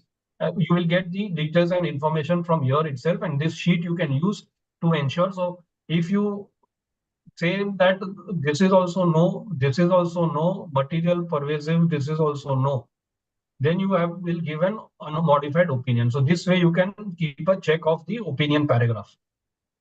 Again, this is on the certificates that you as a branch auditor would need to sign off. This is just again a very illustrative list that we got from a couple of banks. So जो central auditors से उनसे we have got stating that these are the certificates. So against that, this you can keep this as a checklist. कि कौन सा ready हुआ है नहीं हुआ है, and this works as a control. Again, on the standards on audit compliance, this is another sheet के respective standards जो है उसका जो compliance आपकी टीम ने किया है कि नहीं किया है, तो what is the compliance, yes, no, not applicable, whether that standard is अगर applicable नहीं है तो it would be not applicable, otherwise you'll have to give a yes and no, and then comments, remarks if any. So this gives, and यहाँ पे hyperlink दिया है to the particular standard. अगर कहीं पे किसी को भी refer करना है, you can click here and it will open the text of the respective standard on auditing. Now coming to the very important aspect is the dashboard. So here you can see काफी colorful है बनाया because you need a lot of colors, and today आज होली भी है. It is very I would say important that we make this audit very interesting in the given time frame. So where you give the name of the firm, so let us say you give ABC and associates, name of the bank, जो भी bank का आपका appointment है, branch का है, zone, circle, branch code, financial year ये 23-24 का है. You will not be able to change this sheet, this date, whether internal financial control over financial reporting is applicable, because here there are certain branches which are specifically selected जो आपके appointment letter में आएगा, जिसके ये इकोफर that we say का reporting applicable होगा. It will not be applicable to all the branches. So depending on whether yes or no आपको applicable है कि नहीं, from the drop down you can select, and then you have the audit report date. Now very important, I'll show there are some checks and balances on this that are there. अगर ये देखेंगे cash, so I'll go to the cash sheet. You can use the hyperlink over here. So these are the audit procedures that are there. So what we have done is we've taken the guidance note on the bank branch audit. the 2024 edition, as well as the technical guide on the long form audit report. और ये दोनों के लेके what we have done is we have prepared a comprehensive list of the audit procedures for each of the categories, each of the section that is required to be performed by the audit team, the engagement team. So if you see ये cash में there are 20 items that we have picked up. We have given a reference also of the respective technical guide as well as the guidance note. तो आप देखेंगे ये 6.04/I1A page number 100 ये यहाँ पे उसका रेफरेंस है. तो अगर आपको थोड़ा डिटेल में कुछ चेक करना है, पढ़ना है, refer करना है, तो you can have this reference also. You can go to that and do a detailed study of that. Now work status, like I said that this is an important monitoring tool that we have tried to create. Abhi, let us say you have got 2 branches under which are subjected to audit by your firm. What can happen is that this particular file, you can keep it on a common server place that you have. Let us say if you are using a Google Drive or a Microsoft Teams, OneDrive, जो भी आप use कर रहे हैं, SharePoint, उसमें you can keep this file and you can ask your audit team that on a regular basis they should fill this up. अभी आप देखिए, check if the balance as per actual cash on hand reconcile with the day book. Your work status आता है, अगर आप drop down में जाएंगे तो उसमें आता है yet to be started, not applicable, work in process, query raised, completed and no adverse comments, completed but with adverse comments. So these are the 6 drop down work status that we have given. So let us say or balance as per actual cash on hand reconcile with the day book. तो ये team ने कर दिया है, completed, but with no adverse comments. Now check whether the branch has proper system of segregation of duties. तो आपकी team ने ये अभी चेक नहीं किया है, so it is yet to be started. Check whether the cash receipt vouchers are signed by other officer in cash department in addition to the cashier. Then you can say this is work in process. उन्होंने अभी चालू कर दिया है, but they are still working on it. Check whether high value cash receipts and payments are verified by the branch manager, higher officer, document the samples. So let us say this is completed, but then there are some adverse comments. ऐसे आप, the team can refer this. Now where there are adverse comment, they can say that this is a paper number 45, where you have working paper reference, comments, remarks, date of preparation. ये जो है ये prepare कब किया, this particular check है, तो let us say उसने 28 मार्च 24 को ये चेक किया and prepared by, देखेंगे the what we have tried to build. आपने टीम में दिया था, सारे नाम दिए थे, right? You had Vishal, Nitesh, Subhash, Meera and EFG. तो ऑटोमेटिक यहाँ ड्रॉप डाउन में वही नाम आएंगे. So unless you have put a name of the engagement team person in the team वाला जो शीट है, यहाँ पे आपके ड्रॉप डाउन में ये नहीं आएगा, राइट? सो लेट अस से this was done by E. And then date of review. So on 29th, Nitesh bhai had gone and he has reviewed this point. And then he fills up over here कि 29 को Nitesh bhai has reviewed this particular thing. ये आपका ऐसे आप पूरा ये एक documentation, control, monitoring जो भी बोले comprehensive sheet हो गया. And यहाँ पे we have given 20 items. If you want, you can still add certain line items. If you want, you can give a 21. And then let us say you give I'm just saying basic होगा ही इसमें, but I'm just for the purpose of typing. यहाँ पे देखेंगे drop down भी automatic आपका आ गया है कि भाई it is I have raised a particular query, working paper reference and all those things. Now if you go to the dashboard, यहाँ पे आप देखिए 21-20 था पहले ओरिजिनली, आई इंक्रीज 1 रो, तो ऑटोमेटिकली यहाँ पे डैशबोर्ड पे मैंने कुछ नहीं किया है. These are all lock cells. 21 हो गया है. Yet to be started 17 are there. So out of this cash yet to be started जो डी कॉलम में है 17 items are yet to be started. 1 is work in process. एक में query raise हुआ है, एक में कंप्लीट हो गया है with no adverse comment, and 1 activity is completed but with adverse comment. Date of last preparation 28 March है. तो इसमें अगर let us say for some of the other activities also if I put in a date, let us say यहाँ पे I give 1st April 24. This is done by D. Sorry, so D is not there in the drop down. So G again on 2nd April 24, and this has been reviewed by Vishal Doshi. So now I go back to the dashboard. तो ये last date लेगा 28 मार्च का 1st अप्रैल हो गया. तो what is the last date when this sheet में entry हुई है, और इसी शीट में लास्ट डेट ऑफ रिव्यू क्या है, तो ये डेट आया। तो ऐसे सारे शीट्स है, these are all the sheets, cash balance with RBI, SBI, money at call, so all these are there, which are there in the guidance note as well as the LFAR technical guide. And you go to all these sheets, आप देखिए clearing house operation services, तो उसके related activities क्या करनी है, all are there. And then you go back to the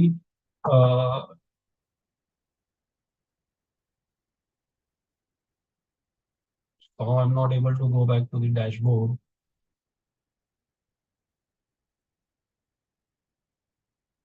या तो ये पूरा आपका कंट्रोल मैकेनिज्म आ गया, कंट्रोल शीट आ गया। And now you say audit report date, right over here when you go to the audit report date, let us say I give a date, यहाँ पे मैंने last date of review 2nd April है।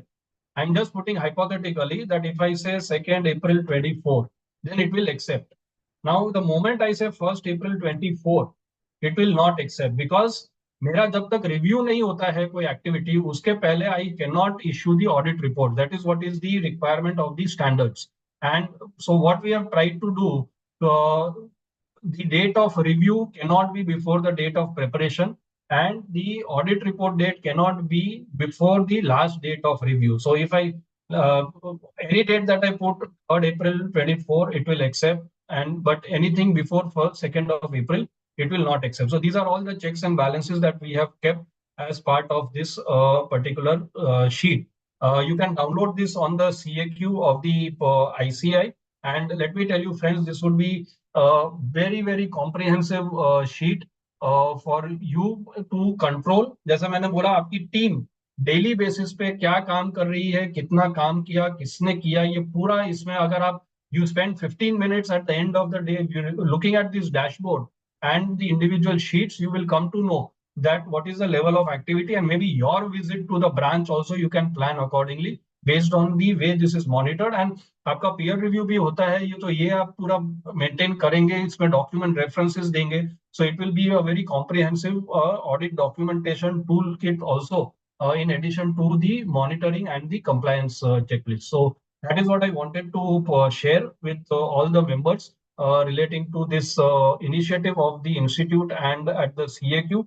And I hope you all would download this and find it useful. And also share your views, your comments based on your experience, so that maybe in 2025 we can further improvise based on your feedback that we would get. So thank you, Ritesh bhai and the whole team for this opportunity where I was able to share some of the initiatives and also on the importance of the documentation from a bank audit perspective. We have Chopra sir who has joined, so I will not take much time. And with this, I once again wish you all a very happy Holi and a great weekend ahead. Thank you very much.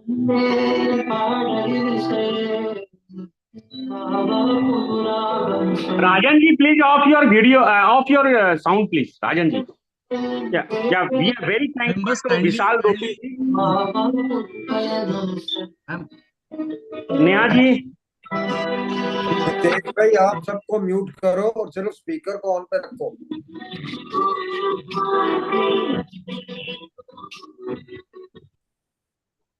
Sir number भाई आप सबको mute करो sir, और सिर्फ speaker को unmute करो।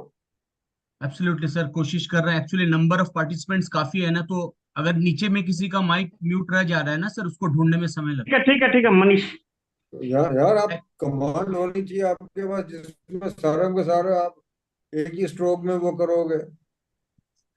Mute all. Vishal sir, thank you very much for your. क्या मजाक है, मतलब कोई गाने लगा के बैठा, कोई कुछ कर रहा है, कोई घर वालों को बोल रहा है, कुछ कर रहा है। I think people must understand that when the speaker is speaking, इतनी अच्छी प्रेजेंटेशन चल रही है विशाल जी की, और इन बिटवीन ये कोई गाना शुरू हो गया, कोई किसी को कुछ बोल रहा है, ये क्या बात हुई यार। There has to be certain way. Completely agree, sir. Members should understand all this. I am very sorry on behalf of all the members. With this request, Manurishi to kindly take the things forward, please. Sir, Amarjit sir has joined us, so I will request CA Anil Prasad the past chairman of Asansol branch of EIRC to kindly introduce Amarjit sir and introduce formally and read a brief profile of Amarjit sir. Anil sir? Brief profile Yeah. here, 2 lines Thank you, Manu. CA Manu. 2 lines. There's no point in spending time on profiles यार. 2 बजे तक तो आपका programme ही है. Just a brief profile of CA Dr. Amarjit Chopra. He was born in June 1952. He did graduation and post-graduation from Delhi University in the year 1971 and 1973, respectively. He is qualified chartered accountant in the year 1975. He has successfully completed his PhD on the topic NPA management in bank, a comparison of public and private sector bank in India in February 22. He has been in profession for a period of more than 48 years. He is a senior partner in GSA and Associates LLP New Delhi. He was also engaged in teaching at Deshbandhu Evening College at Delhi University, maintained college for nearly 23 years. He has been elected to NIRC for 2 terms, 1985 to 1988. I will again request you to 1991. I think and he has been the past president of ICAI. Thank you very much. This is the introduction. Why to spend time on these formalities? Yeah, sure. That's why I just finished it. Sir लोगों का क्या प्यार है आपके लिए. 400 करीब लोग zoom पे हैं और कितने ही लोग, सैकड़ों लोग आपको यूट्यूब पे सुन रहे हैं. हम लोगों का ये बहुत बड़ा सौभाग्य है. You are here. नीतीश भाई, वैसे भी सर आपको सभी जानते हैं, इंट्रोडक्शन की जरूरत नहीं. With folded hands, I can say that I respect all this love and affection from everyone. पर मेरा हमेशा एक ये रहा कि जब टाइम सेमिनार का है तो सेमिनार में डालें बजाय बायोडाटास पढ़ने के. ये that is the point. Vishal, now it is my turn. Yeah, sir. Please start your deliberations. Yes, sir. Nitish Morji, Vishal Doshi bhai, the council member, and of course Anil Saxena ji, I can see here right now. मेरा job बड़ा आसान कर दिया, विशाल भाई ने भी कर दिया, और मैं जब अनिल जी को देख लेता हूँ तो मेरा जॉब वैसे ही आसान हो जाता. All these participants, there are more than 400 participants that I can see from here. See, पहली बात तो ये कि ब्रांच ऑडिट टूल यूटिलिटी जो भी डेवलप किया, it's a very nice thing, and I think the right thing that Vishal ji said was कि आप इसमें डेफिशिएंसीज भी रहेंगी. जब आप प्रैक्टिकली यूज करेंगे कहीं ना कहीं कोई डेफिशिएंसीज आएंगी, वो आप इंस्टीट्यूट को जरूर बताइए ताकि 2025 में उससे बेहतर यूटिलिटी क्रिएट हो सके. दूसरी बात, में क्योंकि I am known for my blunt opinions, I will like to say one thing very clearly कि ये ब्रांच ऑडिट जो इस साल मिल गया, जिनको मिल गया दे आर वेरी लकी. अगले साल मिल जाएगा वेरी लकी, उसके अगले साल मिल जाएगा द लकीएस्ट. उसके बाद किसको मिलेगा किसी को नहीं मालूम, ये मैं आपको बता सकता हूं. क्योंकि मुझे नहीं लगता कि ब्रांच ऑडिट जो है और अगले 5 साल के बाद एग्जिस्ट करेगा. अच्छा लगे बुरा लगे, कोई सरकार कोई इंस्टीट्यूशन इसलिए काम नहीं देगी क्योंकि उसको सीएस से करवाना है. काम तो तभी मिलेगा अगर उसमें वैल्यू एडिशन होगा या जरूरत होगी. एक तो quality has been one of the features. I think quality has been one of the tops कि हम कहां तक पहुंचे हैं, कहां नहीं पहुंचे हैं. देयर हैव बीन ओकेजन जब रिजर्व बैंक ऑफ इंडिया ने शायद ये मांगा हो किसी बैंक से कि भी ये बता दो कि total MOC central statutory auditors को छोड़ के कितने के आए थे, तो पता लगा that it was a very very dismal amount for that matter. अब उसको भी छोड़ दीजिए, क्योंकि कोई व्यक्ति ये कह सकता है कि सर जो ब्रांच में कर रहा था वहां तो कुछ था ही नहीं करने को, या वहां पे कोई चेंजेस थी नहीं, इसलिए मैंने एमओसी दिया नहीं. परंतु एक बात तो बिल्कुल क्लियर है कि अगर बैंक्स ने ह्यूज इन्वेस्टमेंट्स की है into the IT systems, private sector banks का ऑडिट तो सेंट्रलाइज्ड ही है, वो भी हमारी इंस्टीट्यूट के मेंबर ही हैं जो ऑडिट कर रहे हैं। अगर एक आईसीआईसीआई बैंक का ऑडिट, एचडीएफसी बैंक का ऑडिट, एक्सिस बैंक का ऑडिट, आईडीएफसी फर्स्ट बैंक का ऑडिट, आईडीबीआई का ऑडिट घर बैठ मतलब कि एक जगह बैठ के हो सकता है, तो सरकार का और रेगुलेटर का एक ही क्वेश्चन इंस्टीट्यूट से भी है और हमसे भी है कि भाई फिर पब्लिक सेक्टर बैंक्स का ऑडिट एक जगह बैठ के क्यों नहीं हो सकता? Why branch audit is required in those cases. उसका आज की डेट में आंसर देना तो हमारे लिए आसान है कि प्राइवेट सेक्टर बैंक्स में लोन एंड एडवांसेस के डॉक्यूमेंट्स, डिपॉजिट्स के डॉक्यूमेंट डिजिटाइज्ड है और एक जगह बैठ के आप देख सकते हैं। पब्लिक सेक्टर बैंक्स के लोन एंड एडवांसेस के या डिपॉजिट्स के रिकॉर्ड अभी डिजिटाइज्ड नहीं है जिस एक्सटेंट तक होने चाहिए, इसलिए ब्रांच ऑडिट करवाने की जरूरत पड़ रही है। परंतु अगर हम ये समझ रहे हैं कि अगले 3 साल में या 5 साल में ये रिकॉर्ड डिजिटाइज नहीं हो जाएंगे, तो I think we are living in fools paradise. मैं तो दूसरी बात समझता हूँ, बड़ी सिंपल सी बात है। आज इंस्टीट्यूट ने यूटिलिटी निकाली ना, पहले तो नहीं थी ना। ये जब चेंजेस आईटी में आ रही हैं तो आईटी की चेंजेस बैंक्स में भी आ रही हैं, और बैंक्स ने तो ह्यूज इन्वेस्टमेंट की है into the infrastructure so far as the IT infrastructure is concern. एक क्वेश्चन जो बार बार मिनिस्ट्री रेज कर रही है, मेरे ख्याल विशाल जी को पता है, इंस्टीट्यूट को पता है कि भाई जब स्टेट बैंक के ऑडिटर्स ऑडिट करते हैं या पीएनबी का ऑडिटर जब ऑडिट करता है, पीएनबी की ऑडिट फीस जो है वो आईसीआईसीआई बैंक की ऑडिट फीस से 6 गुना 7 गुना 8 गुना होगी। वो क्यों है? वो सिर्फ ब्रांच ऑडिट के लिए है। तो एक क्वेश्चन जो सरकार बार बार हमसे ये पूछती है, is it the cost of the nationalisation? हमारे पास उसका जवाब नहीं है, ये मैं आपको बता सकता हूं। परंतु यस, आज तक हम सरकार को, रेगुलेटर्स को ये कन्विंस करते आए हैं कि भाई ब्रांच ऑडिट होना चाहिए। कितना होना चाहिए? वो एवरेज तो कम होती आई है, 90% थी, 90 से 80 70 हुई। और अब बैंकों को रिजर्व बैंक ऑफ इंडिया ने बिल्कुल क्लियर कह दिया कि भाई आगे आने वाले समय में audit committee, central statutory auditors बैठ के ये फैसला कर लें कि किस एक्सटेंट तक आपने एडवांसेस का ऑडिट करवाना। और मुझे ये लगता है, ये मेरी धारणा गलत हो सकती है, इसमें कोई शक नहीं है, मेरी धारणा ये है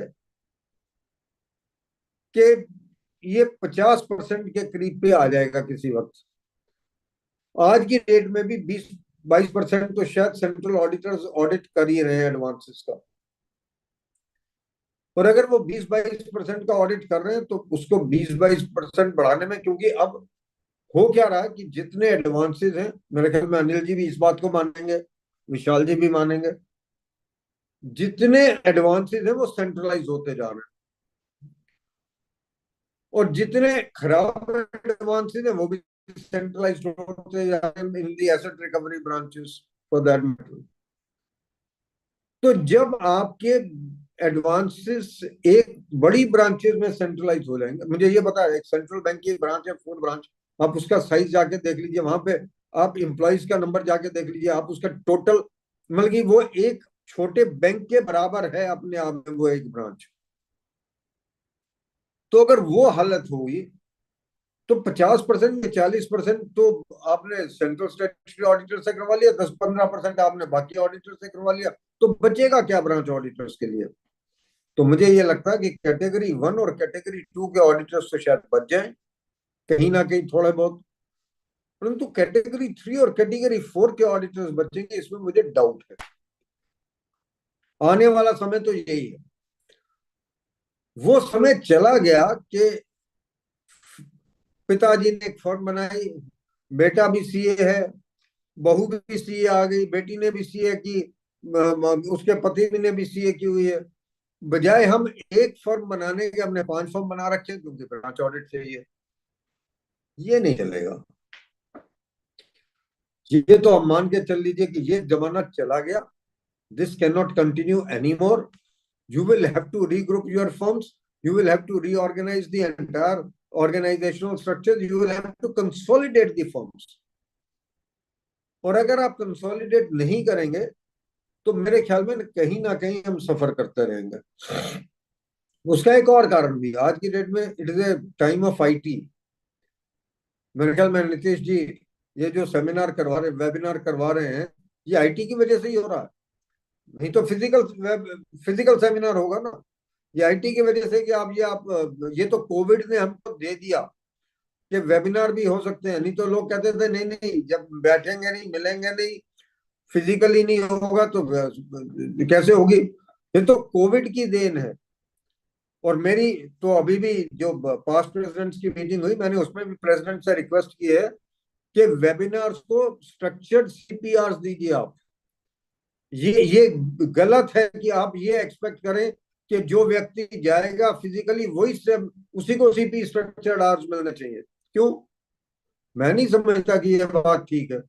उसका कारण है कि ये कौन सी गारंटी है कि जो बंदा सेमिनार में जा रहा है वो ज्यादा पढ़ रहा है और जो वेबिनार में वो नहीं पढ़ पा रहा। मेरे ख्याल में सेमिनार में भी ये होता है कि गैदरिंग तो आपकी रजिस्ट्रेशन होती है 500 के अंदर होते हैं 150 लोग, सीपीआर मिल रहे हैं 500 को। वेबिनार में तो फिर 400 के 400 आदमी लगे हुए, कम से कम कुछ शायद कुछ सुन ही रहे हो। वहां तो सुनते भी नहीं हो, तो बाहर खड़े होते हैं सारे के सारे। तो मेरा अपना मानना ये, और मैं बिल्कुल क्लियर हूं अपनी थॉट प्रोसेस में, कि आप वेटेज कम कर दीजिए। ये हो सकता है कि भाई आप ब्रांच को ये कह दीजिए कि 3 महीने में आप सिर्फ 4 ही वेबिनार्स कर पाएंगे, यहां तक तो ठीक है। परंतु आप बिल्कुल सीपीआर नहीं देंगे स्ट्रक्चर, वो मेरे हिसाब से ठीक नहीं है। That is what, and I have presented it to the president recently, 3 days back, and I'm going to put it in writing also, because I personally feel this is a must. We should try it in the IT era. हमें नए तरीके ढूंढने हैं कि हम लोगों पे पहुंच सके, लोगों को एजुकेट कर सके, बजाय इसके कि हम फिजिकली। ये इलेक्शन का साल है, नीतीश जी जानते हैं, मेरे ख्याल मेरे से ज्यादा तो नीतीश जी जानते हैं, विशाल जी जानते हैं। इलेक्शन का साल है, लोग मिलना भी चाहेंगे, चाय के कप के ऊपर भी मिलना चाहेंगे, सब कुछ करना चाहेंगे।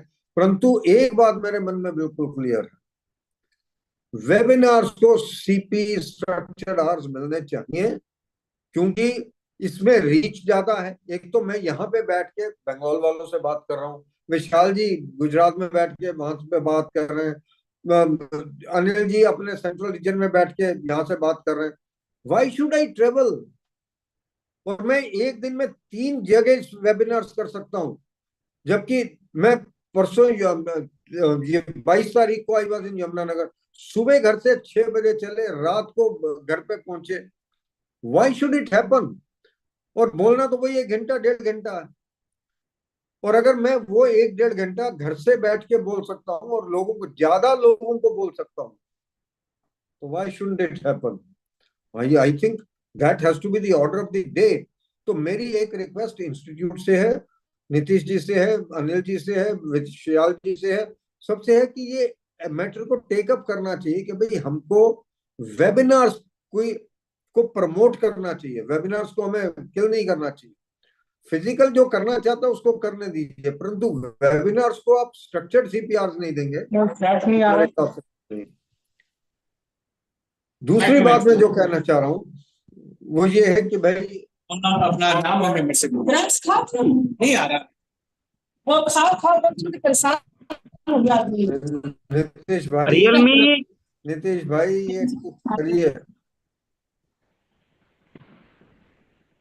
मतलब यार लोगों को इतनी तो होनी चाहिए कि अगर कोई स्पीकर बोला तो कम से कम घर वालों से जो गुफ्तगू करनी है वो या तो दूसरे कमरे में जाके कर लो या म्यूट पे डाल के कर ले। आ गया था मेरे ख्याल में कोई तरीका, अगर हम सब पढ़े लिखे लोग हैं, मैं ये समझता हूँ कि चार्टर्ड अकाउंटेंट पढ़ा लिखा तो होता ही है, and we must understand that it disturbs the concentration of the speaker. आपने गुफ्तगू करनी है घर वालों से, करिए ना, किसने मना किया? दूसरे कमरे में जाके कर लो यार, म्यूट में डाल के कर लो। अभी कुछ देर पहले किसी ने गाना शुरू कर दिया था विशाल जी की प्रेजेंटेशन के दौरान, तब भी बोला गया। इतना तो सुनना ही चाहिए।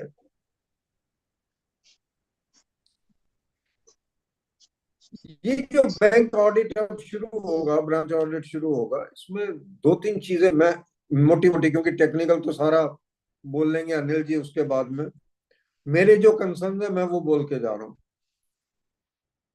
एक कंसर्न हमेशा ये रहा है कि ब्रांच मैनेजर टाइम नहीं देता या बैंक टाइम नहीं देता ऑडिट करने का,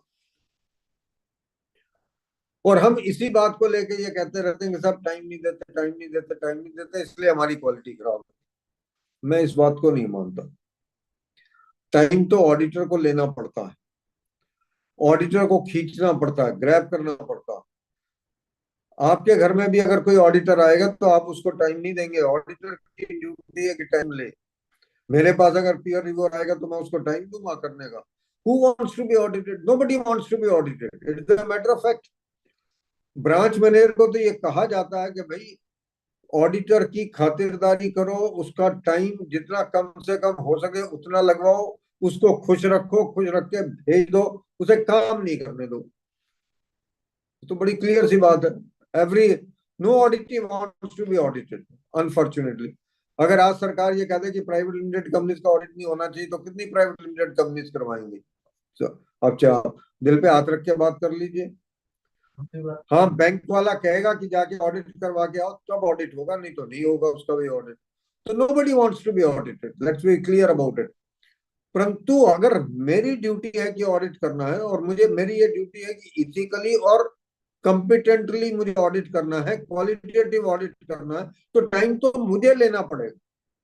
और टाइम देगा कब? और टाइम तब देगा जब मैं अपनी रिक्वायरमेंट राइटिंग में दूंगा उसको।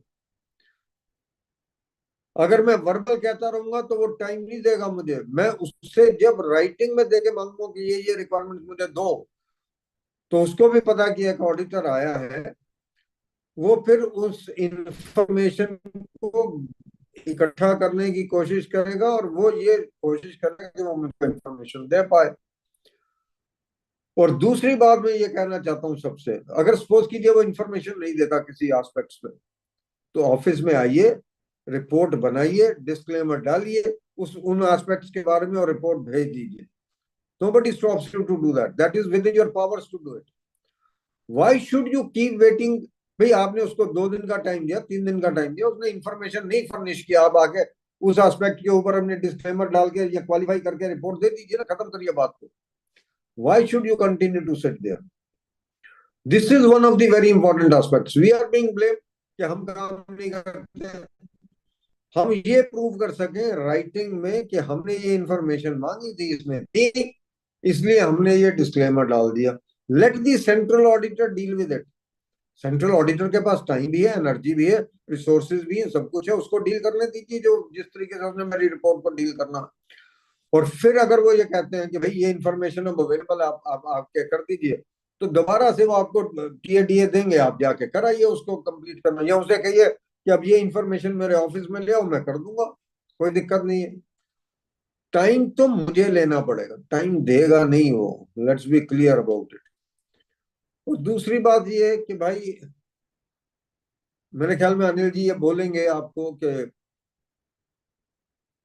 बैंक का ऑडिट शायद सबसे आसान ऑडिट है, अगर आप सही मानो में पूछो। समस्या यह है कि हमें पता होना चाहिए कि बैंकिंग है क्या। हमारा तो स्टैंडर्ड है 315, ऐसे 315। मुझे कहता है आपको अपने कस्टमर का बिजनेस के बारे में पता होना चाहिए। कस्टमर के बिजनेस के बारे में पता होना चाहिए का मतलब यह है कि उसकी प्रोसेसेस क्या है, उसके वहां पे होता क्या क्या है।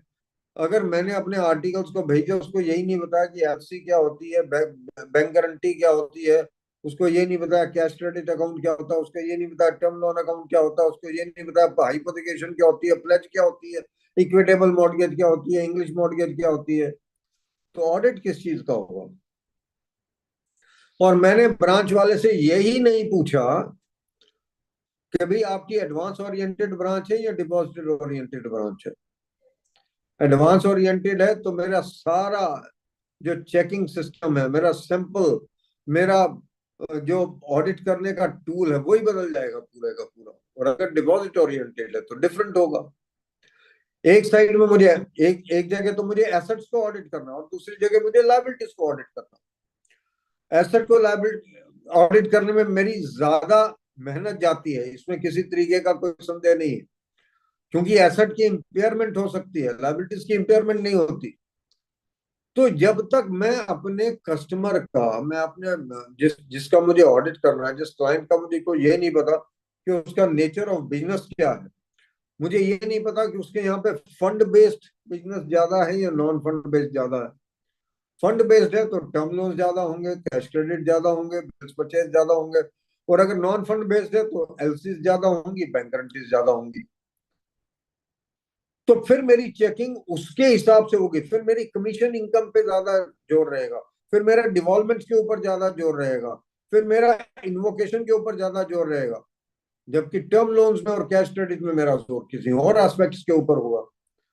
तो ऐसे 315 की रिक्वायरमेंट है। अभी विशाल जी बोल के गए कि भाई आपको ये चेक करने हैं, जो ऑडिटिंग स्टैंडर्ड्स की कंप्लायंस है वो चेक करनी है।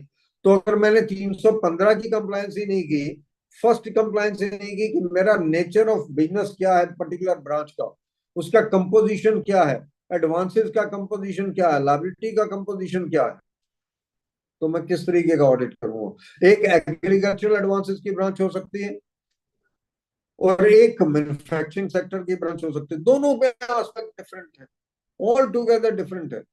एक के लिए आपको प्रूडेंशियल नॉर्म्स दूसरी पढ़नी पड़ेंगी और एग्रीकल्चरल एडवांसेस के लिए दूसरा पढ़ना पड़ेगा पूरे का पूरा। एग्रीकल्चरल एडवांसेस में आपको सिक्योरिटी की वेरिफिकेशन ज्यादा दिक्कत करेगी, क्योंकि अगर उसने ट्यूबवेल लगाया है तो शायद वो ट्यूबवेल है कहाँ वो भी ढूंढने में आपको दिक्कत आएगी।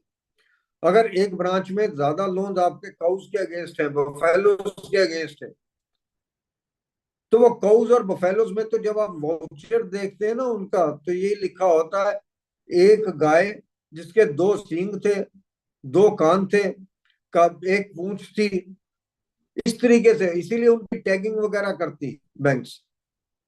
तो what I am trying to say is कि दोनों चीजों में ये पूरे उसके अंदर 315 की कंप्लायंस में अगर आपको अपना नेचर ऑफ क्लाइंट नहीं पता है, नेचर ऑफ ब्रांच नहीं पता है, तो आप उसका ऑडिट नहीं कर सकते। एक ब्रांच ऐसी हो सकती है जिसमें डिमांड लोन्स ही ज्यादा हो। डिमांड लोन्स का मतलब ये है कि आपके जितने लोन्स हैं वो फिक्स डिपॉजिट्स के अगेंस्ट है या एलआईसी पॉलिसीज के अगेंस्ट है, किसान विकास पत्र के अगेंस्ट है, एनएससी के अगेंस्ट है।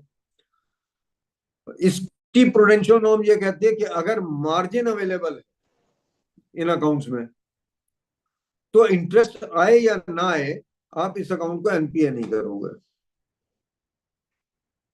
जबकि टर्म लोन में ये कहते हैं, अगर टर्म लोन ज्यादा है वो ये कहता है कि भाई अगर ओवर ड्यू हो गया, प्रिंसिपल ओवर ड्यू हो गया या इंटरेस्ट ओवर ड्यू हो गया by a period exceeding 90 days, then you have to convert the account as NPA.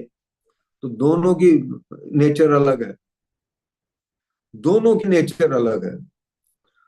So what one is trying to tell you is कि जब आपको बिजनेस का नहीं पता होगा ना, आप डिमांड लोन में पिछले दिनों में एक नई चीज शुरू हो गई, इसको आप जरा देख लीजिएगा। मैंने आपको ये बोला, और अनिल जी मैं इस पे आपके कमेंट जरूर चाहूंगा बाद में। हम ये कहते हैं कि अगर फिक्स डिपॉजिट के अगेंस्ट लोन दिया, 100 रुपए पे 75 का आपने लोन दे दिया, तो फिक्स डिपॉजिट पे इंटरेस्ट अक्रू होता रहेगा, लोन के ऊपर आपका इंटरेस्ट अक्रू होता रहेगा। और वो ये कहता है कि जब तक मार्जिन अवेलेबल है, जब तक 100 के अगेंस्ट 100 अवेलेबल है, मैं एडजस्ट कर सकता हूँ पूरे का पूरा, तो फिर आपको किसी भी तरीके से उस अकाउंट को एनपीए करने की जरूरत नहीं है। अब बैंक मैनेजर ने ये सोचा कि सीए तो बड़े भोले होते हैं भाई, और होते ही हैं, सीए तो भोले होते ही हैं, क्लाइंट फीस नहीं देता, देता तो कम देता, पर हम उसी क्लाइंट का काम फिर भी करते रहते हैं इस आस के अंदर कि शायद कल कुछ और लेके आएगा। हम इतने भोले हैं, हम इतने इनोसेंट हैं कि जो क्लाइंट फीस नहीं देता उसका भी काम करते रहते हैं। तो बैंक मैनेजर ने देखा ये सीए बड़े भोले हैं, इनको तो ये पता लग गया कि भाई अगर डिमांड लोन है और इसके अगेंस्ट अगर मार्जिन अवेलेबल है तो ये एनपीए नहीं होगा अकाउंट। तो उन्होंने दूसरा काम शुरू किया। उन्होंने एक डिपॉजिट के अगेंस्ट, फिक्स डिपॉजिट, 100 रुपए की फिक्स डिपॉजिट के अगेंस्ट 75 का लोन दिया। करंट अकाउंट में ले गए पार्टी के, उस करंट अकाउंट में से फिर एक फिक्स डिपॉजिट क्रिएट की। अब 75 के अगेंस्ट 18.75 का आपने मार्जिन रखा, बाकी का आपने लोन दे दिया वापस 56 रुपए का करीबन करीबन। अब मैं आपसे एक क्वेश्चन पूछ रहा हूं, बैंक ने कितना पैसा दिया हुआ? मैं कितना पैसा लेके आया था बैंक के पास? 100 रुपया। बैंक ने मुझे टोटल पैसा कितना दे दिया? 75 प्लस 56। मार्जिन है क्या? मार्जिन है क्या? नहीं है। बैंक का ही पैसा है। और अगर उस केस में इंटरेस्ट नहीं आ रहा है, अगर उस केस में इंटरेस्ट नहीं आ रहा है तो मैं क्या करूंगा? एनपीए करूंगा नहीं करूंगा? 100% करूंगा। ये चीज हम नहीं देख रहे हैं।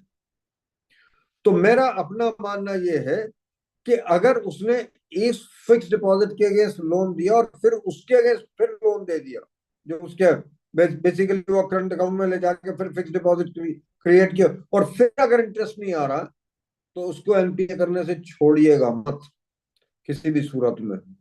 ये डिमांड लोन्स का मैं आपको गोल्डन रूल देके जा रहा हूं। और दूसरी बात, मैं आपसे ये कहना चाहूंगा कि भाई बैंकिंग में लेजर के साथ कभी ऑडिट मत शुरू कीजिएगा। ऑडिट शुरू कीजिए, आप ये पूछिए उनसे कि आपकी रिटर्न्स कौन कौन सी जाती है भैया, ब्रांच से रीजनल ऑफिस को, जोनल ऑफिस को, हेड ऑफिस को।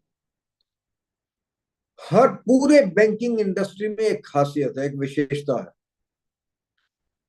कि ब्रांच वाला कुछ रिटर्न्स भेजता है रीजनल ऑफिस को, रीजनल वाला अपने रीजन की ब्रांचेस की कंसोलिडेट करके भेजता है जोनल ऑफिस को, जोनल ऑफिस वाला अपने रीजन्स की कंसोलिडेट करके भेजता है सेंट्रल ऑफिस को। और कोई एस्पेक्ट ऐसा नहीं है बैंकिंग का जिसके ऊपर रिटर्न ना हो। आपकी एलसी डिवॉल्व होती है उसके भी रिटर्न है, आपकी बैंक गारंटी इन्वोक होती है उसके भी रिटर्न है, आपका इनऑपरेटिव अकाउंट जिस दिन शिफ्ट होता है उसके भी रिटर्न है, आपके यहाँ फ्रॉड होता है उसके भी रिटर्न है, आपका कैश का टोकन अगर कहीं पे खो जाता है उसके भी रिटर्न है, आपके कोई अकाउंट रिन्यूड नहीं है या रिन्यूअल उनकी ड्यू है उसके भी रिटर्न है, इरेगुलर एडवांसेस के भी रिटर्न है। तो एक बार ये पूछता हूं आपसे कॉमन सेंस की बात, 31 मार्च को कौन सा अकाउंट एनपीए होगा? 31 मार्च को जो अकाउंट 1 जनवरी को रेगुलर था वो तो एनपीए हो नहीं सकता, उसमें 90 दिन पूरे होंगे नहीं, सिवा दो सर्कमस्टांसेस के। वो दो सर्कमस्टांसेस ये हैं कि उस अकाउंट में बाद में फ्रॉड हो जाए 1 जनवरी से लेकर 31 मार्च के बीच में, तो सीधा डाउटफुल में चला जाएगा, या सिक्योरिटी एरोजन हो जाए 50% से ज्यादा का उस अकाउंट में इस 3 महीनों के अंदर, तो वो डाउटफुल में चले जाएगा सीधा का सीधा। अदरवाइज वो 90 दिन उसके पूरे ही नहीं हो सकते, इसलिए वो अकाउंट कभी एनपीए होगा नहीं इस साल में। तो क्या जरूरी है मेरे लिए? मेरे लिए ये जरूरी है कि मैं 31 दिसंबर को जो उसकी रिटर्न गई हुई है इरेगुलर एडवांसेस की वो उठा लूं, वो मांगू उससे जाकर। जैसे आप 24 का ऑडिट करेंगे ना, तो उससे कहेगा 31 दिसंबर 2023 की जो तेरी रिटर्न थी रेगुलर एडवांसेस की वो दे दे। आपको उसने उसमें देखा कि 20 अकाउंट मेरे इरेगुलर थे, अगर 20 अकाउंट इरेगुलर थे उसमें से 6 उसने ऑलरेडी एनपीए कर दिए, तो उन 6 अकाउंट में आपने क्या देखना?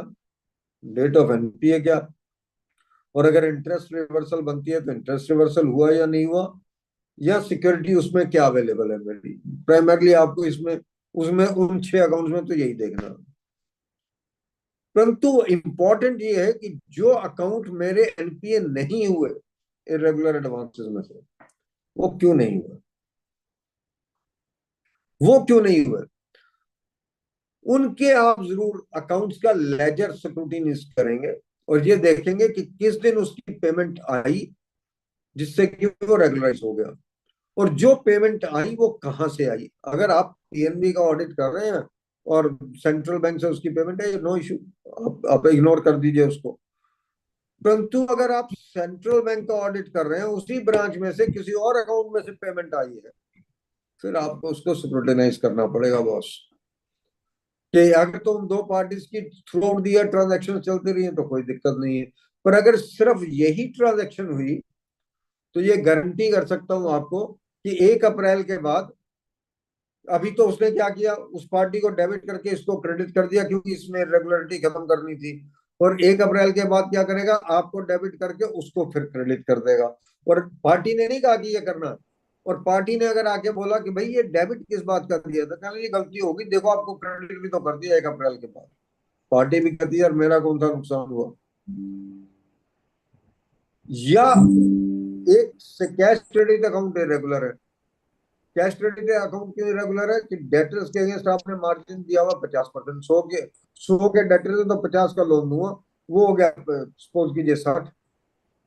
आपने क्या किया, आपने 1 जनवरी के बाद उसका मार्जिन कम कर दिया, आपने कहा 25% मार्जिन है, अकाउंट एनपीए है, नहीं कर सकते आप।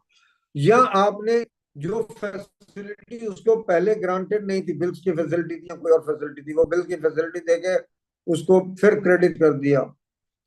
बैंक अपने पैसे से किसी इरेगुलरिटी को क्लियर नहीं कर सकता, इस बात को बिल्कुल मद्देनजर रखिएगा।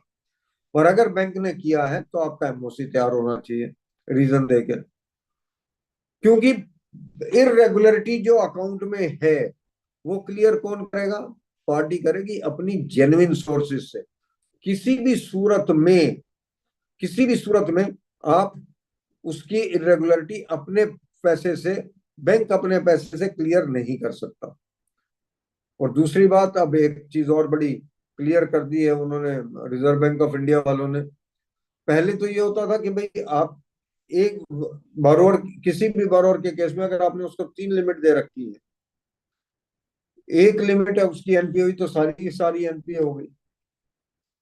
पर अगर उस लिमिट को जो आप जिसके बेसिस पे एनपीए हुआ था, उसमें अगर आपने अपनी इरेगुलरिटी क्लियर कर दी तो सारे अकाउंट परफॉर्मिंग हो जाते थे। आरबीआई ने वो मना कर दिया।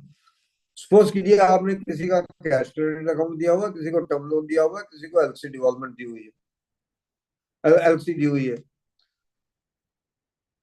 आपका कैश क्रेडिट अकाउंट एनपीए हुआ, आपने सब अकाउंट्स का एनपीए कर दिया उसके बेसिस पे, टर्म लोन भी एनपीए हो गया, और आपका अगर एलसी फंड की हुई है तो वो भी आपका एनपीए हो गया। पहले क्या होता था कि कैश क्रेडिट अकाउंट का आपने अगर रेगुलराइज कर दिया और बाकियों में 90 दिन की अगर इरेगुलरिटी नहीं है, then the account will become performing. अब रिजर्व बैंक ने कहा कि भाई सिर्फ कैश क्रेडिट अकाउंट की इरेगुलरिटी क्लियर नहीं करनी। सपोज करो टर्म लोन में भी ओवरड्यू हो चुका 30 दिन का, 40 दिन का, 50 दिन का, एफसी डिवॉल्व हुई है 15 दिन उसको हो गए, वो कहते हैं सारी की सारी इरेगुलरिटी क्लियर करोगे तब जाके अकाउंट परफॉर्मिंग होगा, नहीं तो अकाउंट परफॉर्मिंग नहीं होगा। It is very tough now, very very tough if you ask me. और दूसरी बात, अगर एक अकाउंट आपने रिस्ट्रक्चर किया, आप पहले स्पेसिफाइड पीरियड देते थे उसको कि स्पेसिफाइड पीरियड में अगर आपकी परफॉर्मेंस ठीक रहेगी, आप देते रहोगे पैसा, तो आपका अकाउंट अपग्रेड हो जाएगा and it will not be considered to be non performing. Anil ji आपको बताएंगे कि अब और टफ कर दिया उन्होंने। ऐसे अकाउंट्स में भी उन्होंने ये कह दिया कि अगर रीस्ट्रक्चरिंग ये स्पेसिफाइड पीरियड में अगर एक भी दिन आपका अमाउंट ओवरड्यू हुआ है, कभी एसएम में 1 में आ गया या एसएम में 2 में आ गया, 90 दिन वाली कैटेगरी में नहीं भी आया, और आपने साल के आखिर में जो स्पेसिफाइड पीरियड का एंड उसमें इरेगुलरिटी क्लियर कर दी है, तो आप अकाउंट को अपग्रेड नहीं कर सकते। Not even on a single day a restructured account can be overdue if it has to be upgraded after the specified period, which is again being very very tough। पर उनका ये मतलब है कि भाई फाइनेंशियल डिसिप्लिन तो आना है।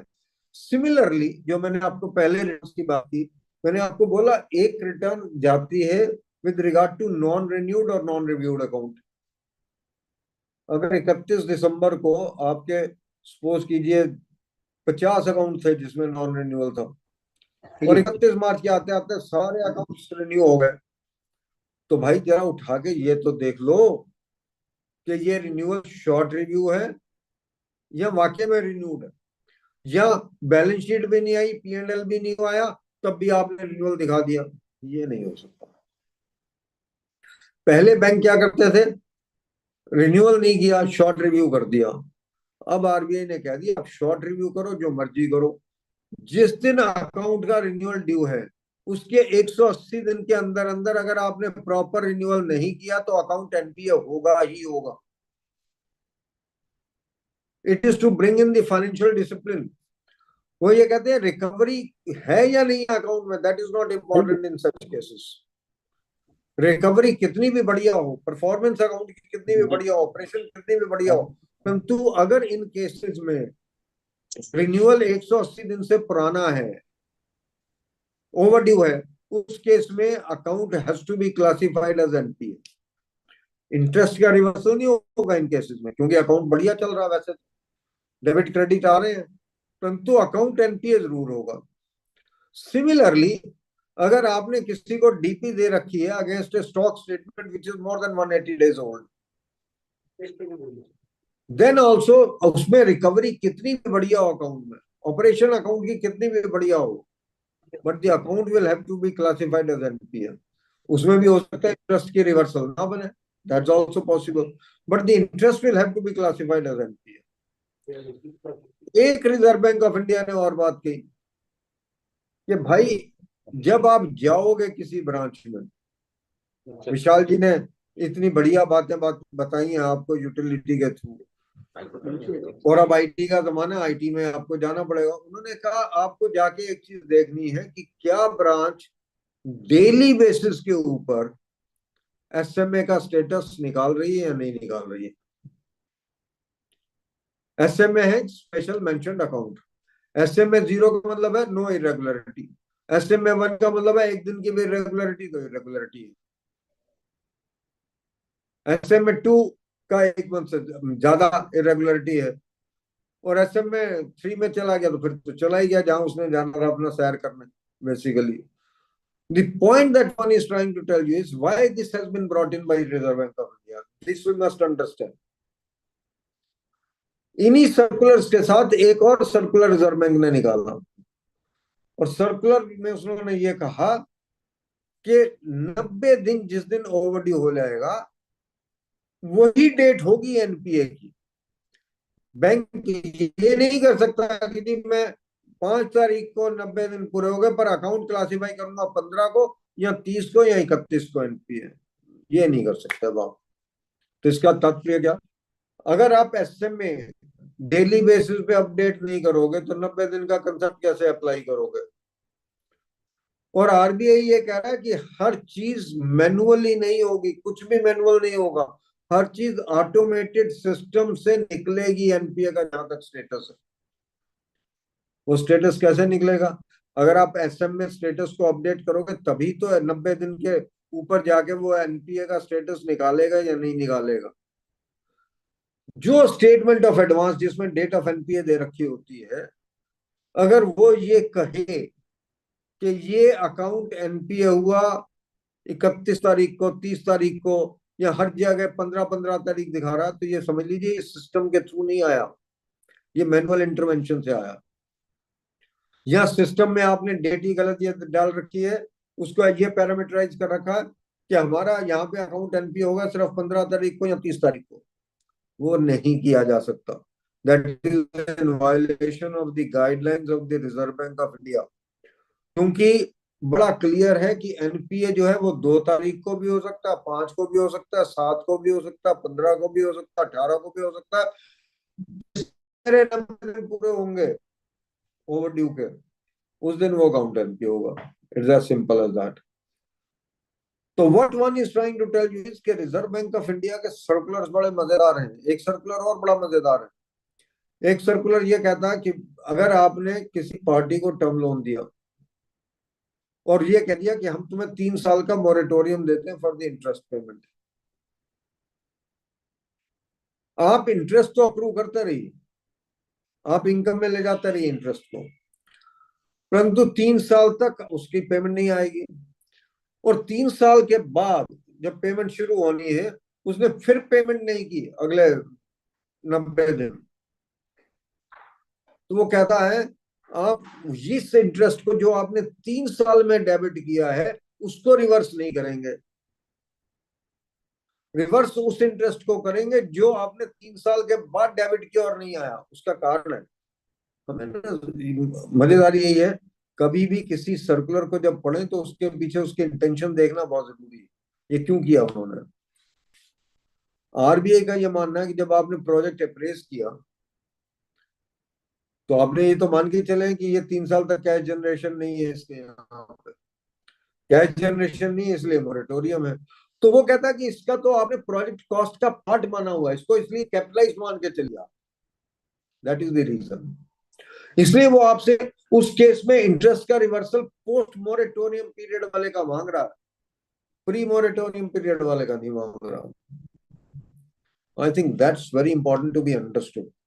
और एक अकाउंट अगर आपको एडवांस स्टेटमेंट में मिलता है FITL का, फंडेड इंटरेस्ट टर्म लोन का। What is funded interest term loan?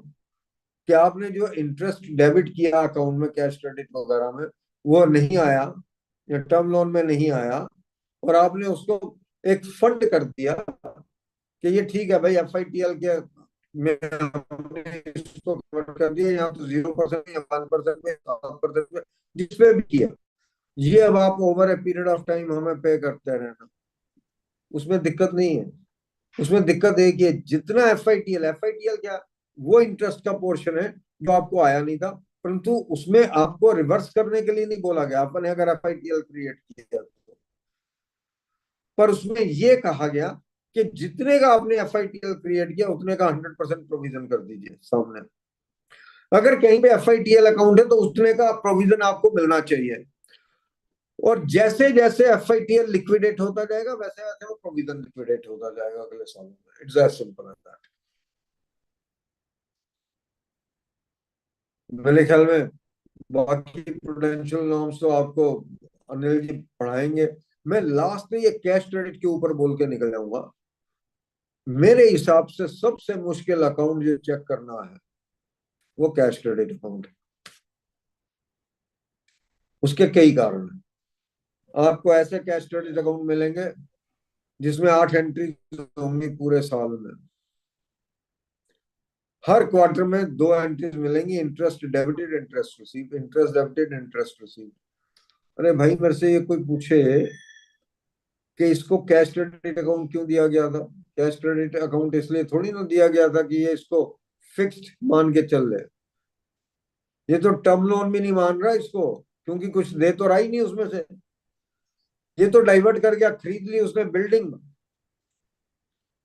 या कुछ ऐसा खरीद लिया जिसके, क्योंकि कैश क्रेडिट अगर अकाउंट है तो उसमें डेबिट क्रेडिट आता रहना चाहिए, और अगर नहीं आ रहा है तो फिर उसके आगे सिक्योरिटी क्या मिलेगी आपको?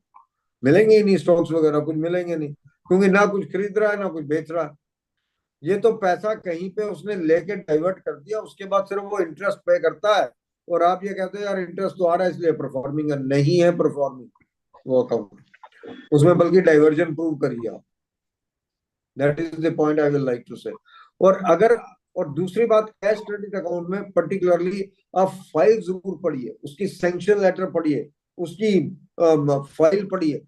सैंक्शन लेटर अगर ये कहता है कैश क्रेडिट अकाउंट में कि भाई इसका स्टॉक जो है, स्टॉक में भी फिनिश गुड्स, रॉ मटेरियल्स और वर्क इन प्रोग्रेस का लेवल देगा दिया होगा उसने, कि फिनिश गुड्स हम फंड करेंगे इसके for a period of 15 days, work in progress करेंगे 10 दिन का, और रॉ मटेरियल करेंगे 3 महीने का, और डेटर्स करेंगे 3 महीने के। अब सपोज कीजिए डेटर्स हो गए 6 महीने के, फिनिश गुड्स हो गए 1 महीने का, वर्क इन प्रोग्रेस हो गया 1 महीने का, और रॉ मटेरियल हो गए 6 महीने के। उसको आपने फंड नहीं करना, आप तो स्टॉक का लेवल मेंटेन करना आपको। वो आप कैसे निकालेंगे? वो तभी निकालेंगे, बैलेंस शीट देखेंगे, सैंक्शन लेटर से कंपेयर करेंगे कि स्टॉक का लेवल वही है in terms of the sales value और not? Unfortunately we don't read the sanction letter at all. Sanction letter मेरा ये कहता है कि आपके क्रेडिटर्स जो हैं, जो घट रहे हैं for the purpose of paid stock, वो होने चाहिए 1 महीने के, वो हो गए 3 महीने के। वो कहता है जी क्रेडिटर्स क्यों घटाएंगे, ये तो अप्रेज लेवल है। मैं कहता हूँ भाई अप्रेज लेवल तेरा 1 महीने का था, अब तो 2 महीने के और क्रेडिटर्स बढ़ गए, ये तो घटेंगे ही घटेंगे for the purpose of calculation of the paid stock. इस बात का ध्यान रखिएगा।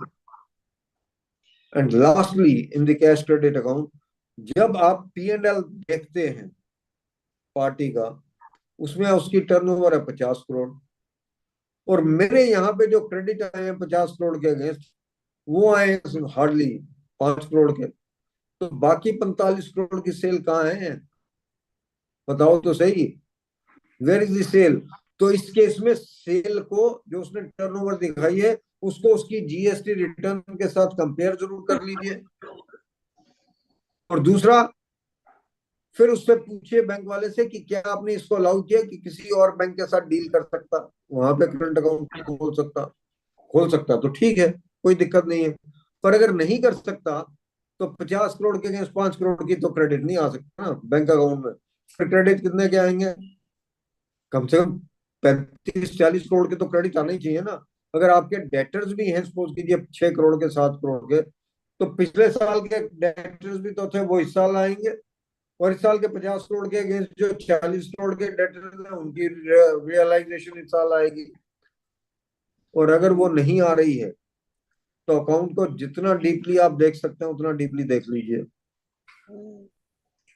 और फिर देख के अगर आपको लगता है कि ये एनपीए, तो एनपीए है, nobody can avoid that particular situation. So what friend I am trying to tell you is, cash credit account को आप बिना फाइल पढ़े, बिना सैंक्शन लेटर पढ़े नहीं कर सकते।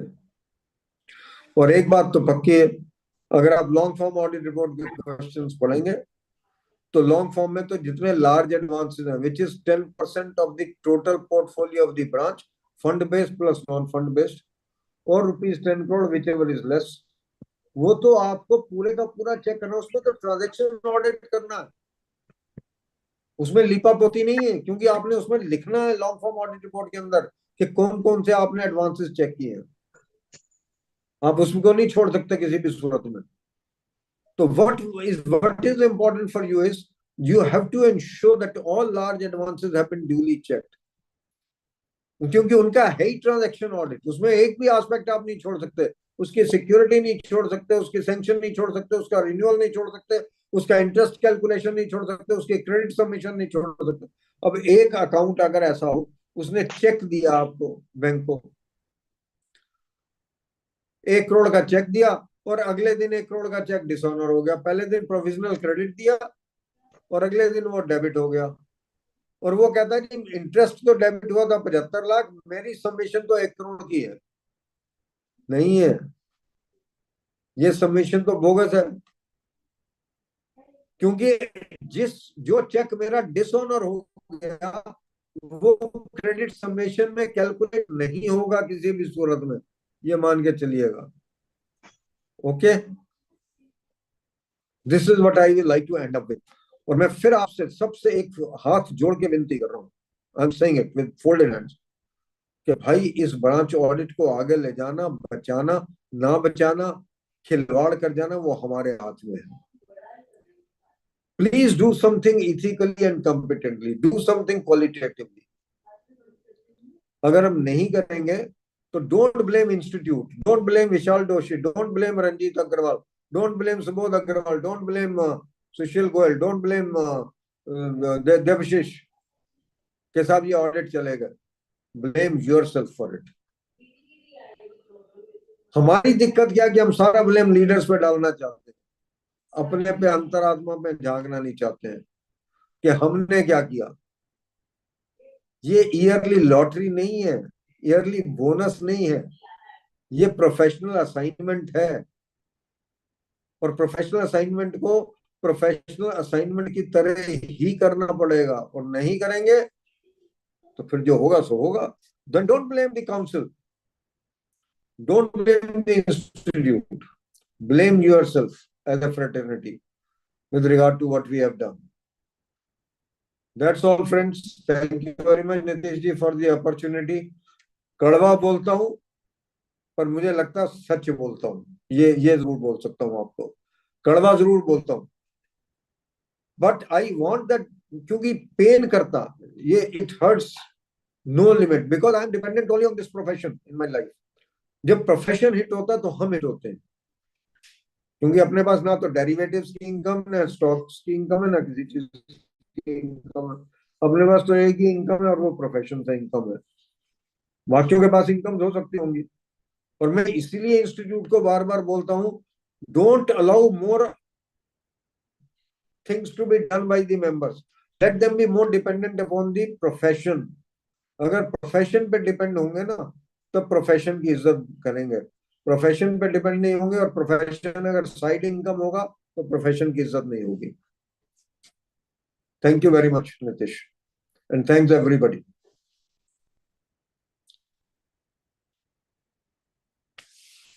Thank you very much, sir, for the deliberation. I would like to hand over the proceedings to CA Nitesh Moore for his brief words on the speakers, and then we can take the question. Yeah, thank you, Manish ji. What an excellent presentation by all the three speakers.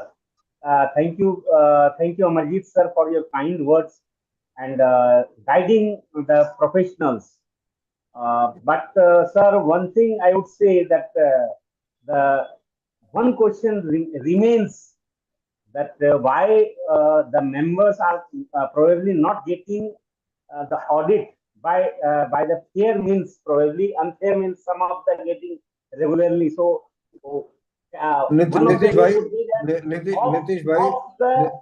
of the software allotment of bank audit, Nitish bhai, so आपने बोला, मैं उसका जवाब तो दे दूं. Fair और unfair का ये है, 80% तो डेफिनेटली फेयर आई होंगी, 20% अनफेयर हो सकती हैं, पर वो 80% का क्रेडिट तो दे दो यार बैंकों को जो फेयर आई है. पर बाकी अनफेयर में करवा कौन रहा? आप ही करवा रहे, हम ही करवा रहे, और हमारे ही कई लोग वहां पे बैठ के करवा रहे हैं. तो मैं किसी का नाम नहीं ले रहा हूं, परंतु ये भी आपको पता है कि हम ही लोग करवा रहे हैं, किसी भी कारण से करवा रहे हैं, और जो वहां पे कर रहे हैं वो भी हमारी लोग करवा रहे हैं कहीं ना कहीं. तो बाकी तो इस बार तो सॉफ्टवेयर चला है और खूब चला. ये जितने 3 और 4 वालों को आया है, मोस्टली को तो थ्रू दी सॉफ्टवेयर ही आया, इसमें कोई शक नहीं है. तो मैं ये नहीं मानता कि सारे का सारा अनफेयर है. अनफेयर तो सेंट्रल ऑडिट में भी बहुत ज्यादा, स्टैट्यूटरी सेंट्रल ऑडिट में बल्कि ज्यादा अनफेयर है अगर आप मेरे से पूछे तो. और आप अनफेयर की अगर बात करते हैं तो मैं ये पूछता हूँ, जिन लोगों ने 20-20 लोगों की फर्म बनाई है और उनकी टर्नओवर 80 लाख की नहीं है, वो अनफेयर नहीं है क्या? वो किसने बनाई है? उनकी वजह से जेन्युइन फर्म्स को काम नहीं मिल रहा, वो किसने बनाई है? Let me ask A question. So I don't want to get into all this. ये क्योंकि प्रेजेंट काउंसिल मेंबर्स हैं, they should take care of it. But the fact is कि somewhere or the other हमने खुद अपने पैर पे कुल्हाड़ी नहीं बल्कि कुल्हाड़ी पे पैर मारा होगा. तो वो हम ही को ठीक करना पड़ेगा, और कोई ठीक नहीं करेगा, बाहर वाला. और जब अगर हमने ये सोचा हुआ कि नफरा नहीं ठीक करना हमको. और एक बात मैं और बोल के जा रहा हूँ जो मुझे ध्यान नहीं रहा पहले बोलना. अगर हमारे ब्रांच ऑडिटर ये समझ रहे हैं कि वो नफरा में कवर्ड नहीं है तो उनकी गलतफहमी है. Every listed entities auditors are covered, whether they are branch auditors or they are the central auditors. नहीं तो दीवान हाउसिंग में ब्रांच ऑडिटर्स को नहीं पकड़ा जाता, ILFS में भी ब्रांच ऑडिटर्स को नहीं पकड़ा जाता. दीवान हाउसिंग में ब्रांच ऑडिटर्स को रगड़ा गया, ये ध्यान रखिएगा. तो कैफे कॉफी डे में भी हो सकता है ब्रांच ऑडिटर्स को भी पकड़ा गया हो. But the fact is, if the branch auditors feel that they are not covered, they are covered because you are auditing a component of a listed entity. आज सारे के सारे public sector bank are listed entity. जिस दिन नफरा को भी ये समझ में आ गई कि ब्रांच ऑडिट भी इसके अंदर है और ब्रांच ऑडिटर से फाइल मांगी ना, फाइल नहीं, कागज भी नहीं मिलेगा, ये बता रहा हूं आपको। इसीलिए ये यूटिलिटी की बात हो रही है कि यूटिलिटी होगी तो कम से कम सबके पास कुछ ना कुछ मिलेगा। तो मैं ये कहूंगा कि यूटिलिटी है, लीजिए आप, जो इंस्टीट्यूट ने निकाला उसको अडॉप्ट करिए, उसको यूज करिए, क्योंकि नहीं तो किसी मेंबर के पास, मैं आपको सही बता रहा हूँ, ब्रांच ऑडिट में किसी मेंबर के पास कागज भी नहीं मिलेगा, फाइल तो छोड़ दीजिए। यूटिलिटी होगी तो सब कुछ ऑनलाइन है।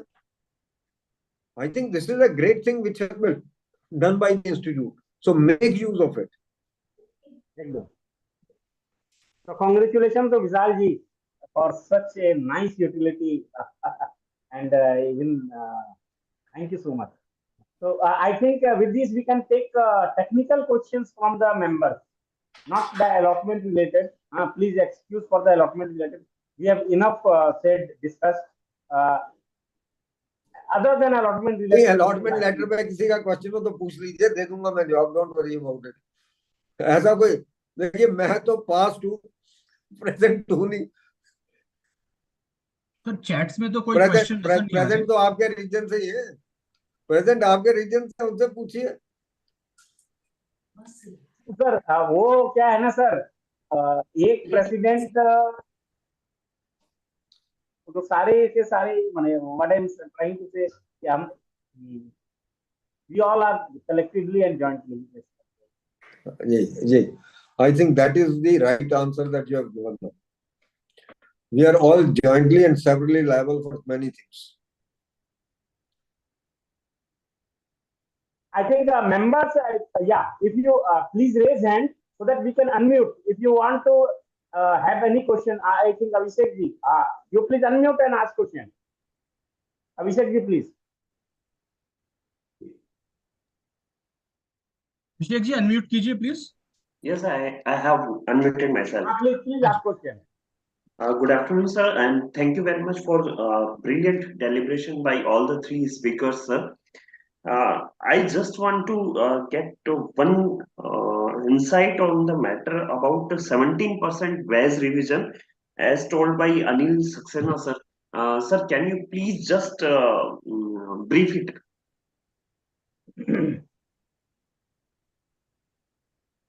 He's taking the question. Yeah. And second question is related to the gold loans. I have seen and observed the thing that many branches, I won't name about the bank itself.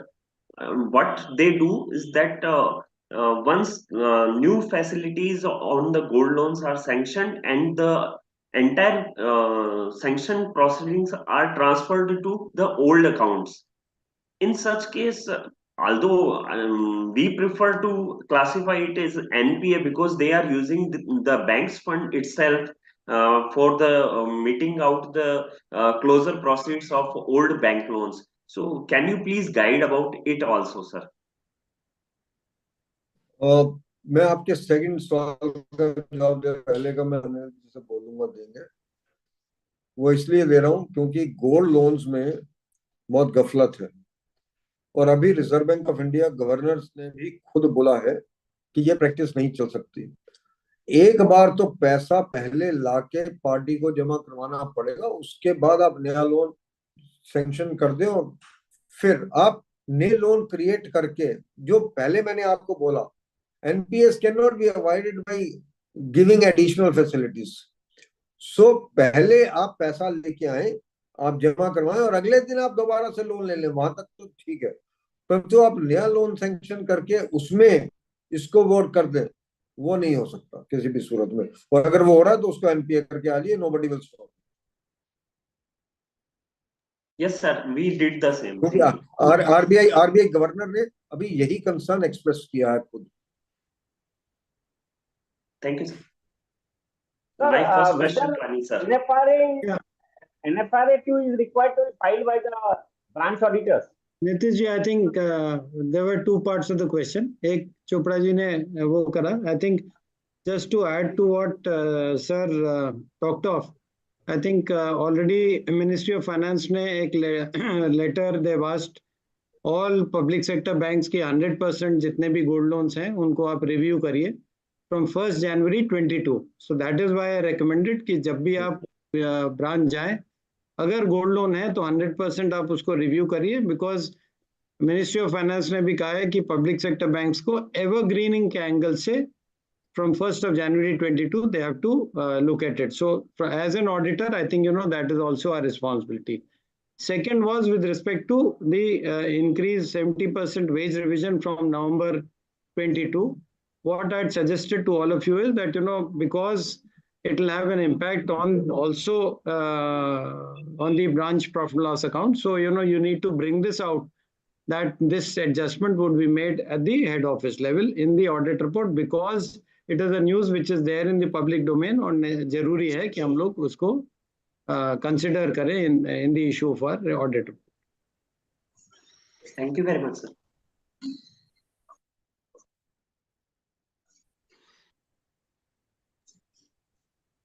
Amita ji. Hello. Good afternoon, sir. Good afternoon, sir. Sir, मेरा question है कि during COVID there were many accounts which were restructured. ठीक है ना? अब इस time audit में what are we supposed to, what are the key points या key matters we should see into, look into these accounts with regard to those accounts which were restructured during COVID?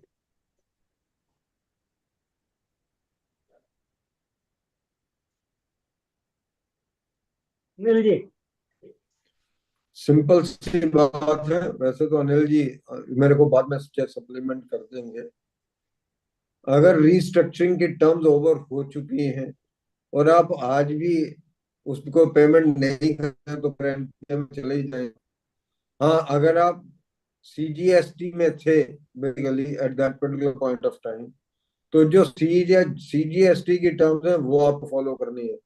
तो अगर आप ये समझते हैं कि life time के लिए आप बच गए एनपी होने से, वो कंडीशन नहीं है. कोविड खत्म हो चुका, कोविड खत्म हुआ भी अब 2 साल हो गए basically. So I think we have to be very clear about it. आप उनकी रीस्ट्रक्चरिंग की टर्म्स पढ़ लीजिए कि कब तक की उनकी रीस्ट्रक्चरिंग की टर्म्स थी और कब वो अपग्रेड हो सकते थे. वही मैंने आपको पहले बोला, और accordingly do that. Okay, sir. Thank you, sir. Chat में क्वेश्चन है अमरजीत सर के लिए. In one bank, I have seen that there is a home loan which is being given as an overdraft. That is, the borrower can also take the money out from it while he can repay the loan. That loan, if treated as OD, it will be NPA, since the interest servicing is not there. But since it has been treated as a term loan, the loan never gets to NPA, since what the borrowers are doing is that they are paying one installment every 3 months, so the loan stays in SME. मैं ये कह सकता हूँ, आप खुद ही hot and cold blow कर रहे हैं इन द सेम ब्रेथ. एक जगह आप कह रहे हैं कि ओडी है, दूसरी जगह आप कह रहे हैं कि टर्म लोन है. आपको एग्जैक्ट नेचर देखनी पड़ेगी. अगर तो ओडी दिया हुआ है और ओडी को होम लोन में यूज कर गया, तो ओडी की टर्म्स तो 90 दिन के इंटरेस्ट की है ही है. परंतु अगर आपने हाउसिंग लोन के लिए ही दिया है, then it is a different matter, then there is no issue. फिर तो आप कि जो टर्म्स एंड कंडीशन इंटरेस्ट की है, बल्कि इंटरेस्ट पे मॉरेटोरियम भी हो सकता है उस सर्कमस्टांसेस में, उसका अकॉर्डिंगली फॉलो करना पड़ेगा. You will have to determine what is the exact nature. OD है या टर्म लोन है. टर्म लोन है तो टर्म लोन वाली कंडीशंस अप्लाई होंगी, ओडी है तो ओडी वाली टर्म्स एंड कंडीशंस अप्लाई होंगी. सर, अगला क्वेश्चन है, is it possible that the system does not catch NPA when there is no credit in account for more than 90 days? It's a technical question, sir. 100% it is possible. आपने उसको डाल इस तरीके से रखा है. आप सपोज कीजिए आपकी स्टॉक स्टेटमेंट तो आई नहीं है, परंतु आपने स्टॉक स्टेटमेंट फीड कर दी है. ये भी तो आप ही ने देखना है, तो एनपीए नहीं कैच करेगा. It will not catch NPA. आपकी टर्म लोन में डीपी नहीं बनती है, परंतु आपने डीपी डाल दी. सर स्पेसिफिक क्वेश्चन है कि क्रेडिट नहीं है सर अकाउंट में। अकाउंट में क्रेडिट नहीं है तो वो डेफिनेटली कैच करेगा। अच्छा, that's the डेफिनेटली कैच करेगा, डेफिनेटली कैच करेगा। That is the question, sir. Sir, next question is NFRA 2 is required to be filed by SBS? I will not say that. I will not say that. Very frankly. क्यों अपने पैर पे जाके खुद कुल्हाड़ी मार रहे हो? जी ठीक है सर। अनिल सर से क्वेश्चन है, इंस्टीट्यूट ने आपको बोला नहीं कि आपको ब्रांच ऑडिटर कवर्ड है। अगर कभी नफरा ने सोचा, मैंने खुद ही आपको बोला कि ये तो नफरा के दिमाग में नहीं आया और वो ये समझते हैं कि यार ब्रांच ऑडिट में क्या पकड़ना।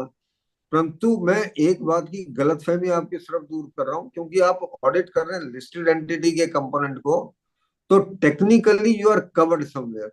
परंतु अगर वो नहीं मांग रहे आपसे उसका, तो आप काय को फाइल करना चाह रहे हो? बिल्कुल सर। सर चैट में एक अनिल सर से रिक्वेस्ट है कि प्रेजेंटेशन को शेयर करने का, is it possible sir? Anil sir, I'll do that. I'll send it to Nitish ji. Fine sir. You can share. Sir, I have one question. बोलिए नेहा जी, बोलिए। सर मुझे जैसे एक बैंक का अभी ऑडिट मिला है और मेरे फादर का उस बैंक में लोन लिया हुआ है। लाइक मैं फादर का डिफरेंट काम है, उनका अलग शॉप है और मेरा सीए फर्म है, तो उनका उस बैंक में लोन लिया हुआ है। तो सर कुछ प्रॉब्लम है क्या उस ब्रांच में या उस बैंक में? उस ब्रांच में? नहीं, ब्रांच तो सर अभी तक मिला नहीं है, कौन सा ब्रांच का ऑडिट होगा। सपोज मुझे पीएनबी का मिला है, तो पीएनबी बैंक में मतलब जो हमारी जगह पे जो वेरी फ्रेंकली आपको डॉक्यूमेंट यही करना पड़ेगा अपने यहाँ पे कि how do you think that your independence will not be jeopardised. क्योंकि जो इंडेटेडनेस का 141 है सेक्शन ऑफ द कंपनी पे, वो रिलेटिव्स की मेरा ख्याल इंडेटेडनेस की बात नहीं करता, वो सिर्फ आपकी इंडेटेडनेस की बात करता। ओके, तो इसलिए you may be able to accept it. वो आप एक बार देख लीजिएगा सेक्शन 141। सिक्योरिटीज नहीं होनी चाहिए इवन रिलेटिव्स के पास, पर इंडेटेडनेस की बात शायद उसकी पर्सनल और आपके पार्टनर्स की है।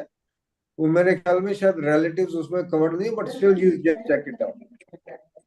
और सर अगर कोई वो लोन में अगर मेरा कोई गारंटी दिया हुआ है, देन आई कैनॉट एक्सेप्ट ना?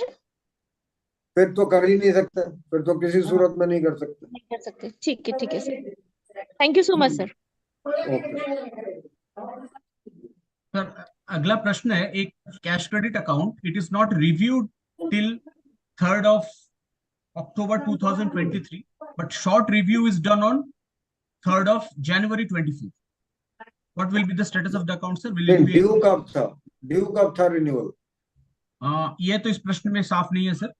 अगर वो साफ नहीं है तो मैं आंसर नहीं दे सकता, क्योंकि from the due date of the renewal अगर वो नहीं रिन्यू हुआ है for a period of 180 days, चाहे शॉर्ट रिव्यू बीच में हुआ भी हो, then the account is NPA. Okay sir. Sir, good afternoon, sir. Myself, Arun Agar. Yeah, how many gold loans to a single borrower can be given? Can multiple gold loans from different accounts can be given, or if given, how many gold loans to a single borrower can be given? I think there is a limit of gold loans. I understand. Can you clarify, please?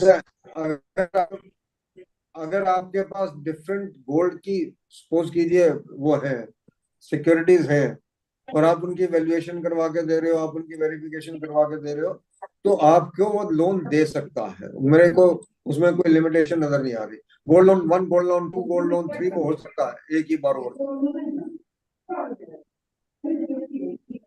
I think there is a, sir, limitation of 5 gold loans to a single borrower. Is it true? Is it money? ऐसा है, it will all depend upon what is the limitation of the bank branch manager powers with regard to the single borrower loan to be given. अगर वो इस तरीके से 5 या 7 में, आप तो 5 की लिमिट कह रहे हो, मैं ये कह रहा हूँ, अगर सपोज करो उसकी पावर ये है कि गोल्ड लोन वो एक बारोवर को एक 1 करोड़ से ऊपर का नहीं दे सकता, suppose that is the limitation. वो आप उसकी उसमें जाके देख लेना, जो भी है, हर बैंक की अपनी पावर्स है। अगर 1 करोड़ से ऊपर नहीं दे सकता, वो छह अकाउंट में ये नहीं कर सकता कि 6 अकाउंट करके 1,25,00,000 दे दे। Let's be clear about it. Okay, thank you sir. Nitish ji, अब मैं निकलना चाहूंगा। I think one. Okay, Anil ji हैं अभी भी यहाँ पे, so he will be able to take We are over. very thankful to Vishal Doshi sir and also our past president Amarjit Chopra sir. Big round of applause for both of them who joined today in the sun. Even the Vishal Doshi ji here came today morning itself from the US. So hats off to him for his zeal to serve the profession. And Amarjit sir, in this age also, you are doing so well for the professionals who you came. So from core of my heart and from all the members, thank you so much, and happy Holi to all of you. May the God bless all of us, and especially to two of you. May you continue Thank you. your good work. Very happy Holi Thank to you, sir. everyone. God bless you all. Thank you, Chopra We sir. will Thank you, continue with Neetash ji. Thank you, Anil ji. everybody. We will take some of the questions. Anil Saxena ji, I think you will continue with some of the questions. Yeah, I'll take the questions. Please, Sir, please. I have one query. Yeah. Sir, in gold loans, if the gold loan exceeds 10 lakhs, then valuation report of two valuers is required. But in one of our cases last year, they were not having two valuation reports in maximum cases. So, what should we qualify in such case? So there are two aspects to this. I think number one is the NPA identification. The other is the non-availability of two valuation. Now, two valuations is not something which is given in the IRAC norms by the Reserve Bank of India. That's an internal circular of the bank concerned. So that should form part of your LFAR. But with respect to the identification as an NPA, you'll have to go by the RBI norms of 90 days overdue. Simple as that. So just report it in the RBI and ensure that it is not a evergreening or a top-up loan. Yes, sir. Okay. Right? Yes. Thank you, sir. Sir, I have a question, sir. Yeah. Hello. Yeah. Carry on. Sir, regarding this concurrent audit, at present the gold loan 100% verification. Regarding on that, some point is there. The gold, whether it is a spurious or fake or not, and whether the purity of the gold. Actually, the appraiser will appraise all these things, but at the time of the verification, 100%, our people and me on our farm have to attend that. And I have to make the signature on that particular document. So I just disclaim some of this issue as we are not the expert in that field. So rely on that. We are just physically attend. Whether it is a correct we are doing. I think that is totally wrong, because there are two reasons. One, using the work of other auditors. So you're using the work of a valuer. You are not technically sound to assess the purity of the gold. So please refuse to sign that document where you are certifying the purity and the value of the gold. That is upon the valuer, and based on the valuation report, you just have to ensure that the loan to value LTV is 75%. That's all. And that's all, actually. Yeah. Okay. Then we do correct, I think. So I'm not the. You are absolutely Thank right you, sir. in refusing to sign. I mean, that's absolute. You are not qualified to sign that document, because you do not have the capability to check the. Yes, sir. I just write this on the form, actually. Thank you, sir. Correct. Sir, there is one question regarding the valuation. Yeah. In case of my bank last year, there was an internal officer appointed by the bank, and internal officer of the bank to value the gold placed with the bank. But Right. what happens, that valuation has no such qualification. It is just by experience they are valuing the gold, that it is 80% pure or 60% pure or 50% pure. Can we agree to this valuation process? No, definitely not. I mean, this is the problem why the Ministry of Finance has come out with this, because there are three concerns about the gold loans. Number one, evergreening. Number two, the valuation, the value of the security. Number three, the collection of charges. So, they're not only in banks, but also in NBFCs and all. What people have done is that, just by experience, like you're saying, they would say that, this is 22 karat gold or 24 karat gold, whereas correctly it would probably only be 16, 18. And then based on that, they are giving the gold loan. So that is absolutely incorrect, and that may result in actually, the value being much below what has been sanctioned. So in case, all the gold loans in your branch are of this nature, you need to escalate it immediately to the central auditor and also to the concerning zonal office, and in your view, take a view that since it is not based on valuation report, these are all evergreen accounts, and initially you need to treat them as a potential NPA or an NPA. I mean, that is the only way you'll get the correct picture, because this is, it tantamounts literally to a fraud kind of situation. Sir, please, my question is whether how to report, because I am the same auditor for the same bank this year also. So No, how to report for current year if same situation, same type of branches? In last year, 70% of the loans were gold loans for my branch. So most of the loans I had to rely on the valuation process of the internal officer, because most of the loans were small loans of 5 lakhs, 10 lakhs, like that. So all of them, I think, you need to accumulate, okay, and inform the branch manager that you will not accept the value of the gold which has been given by the internal officer.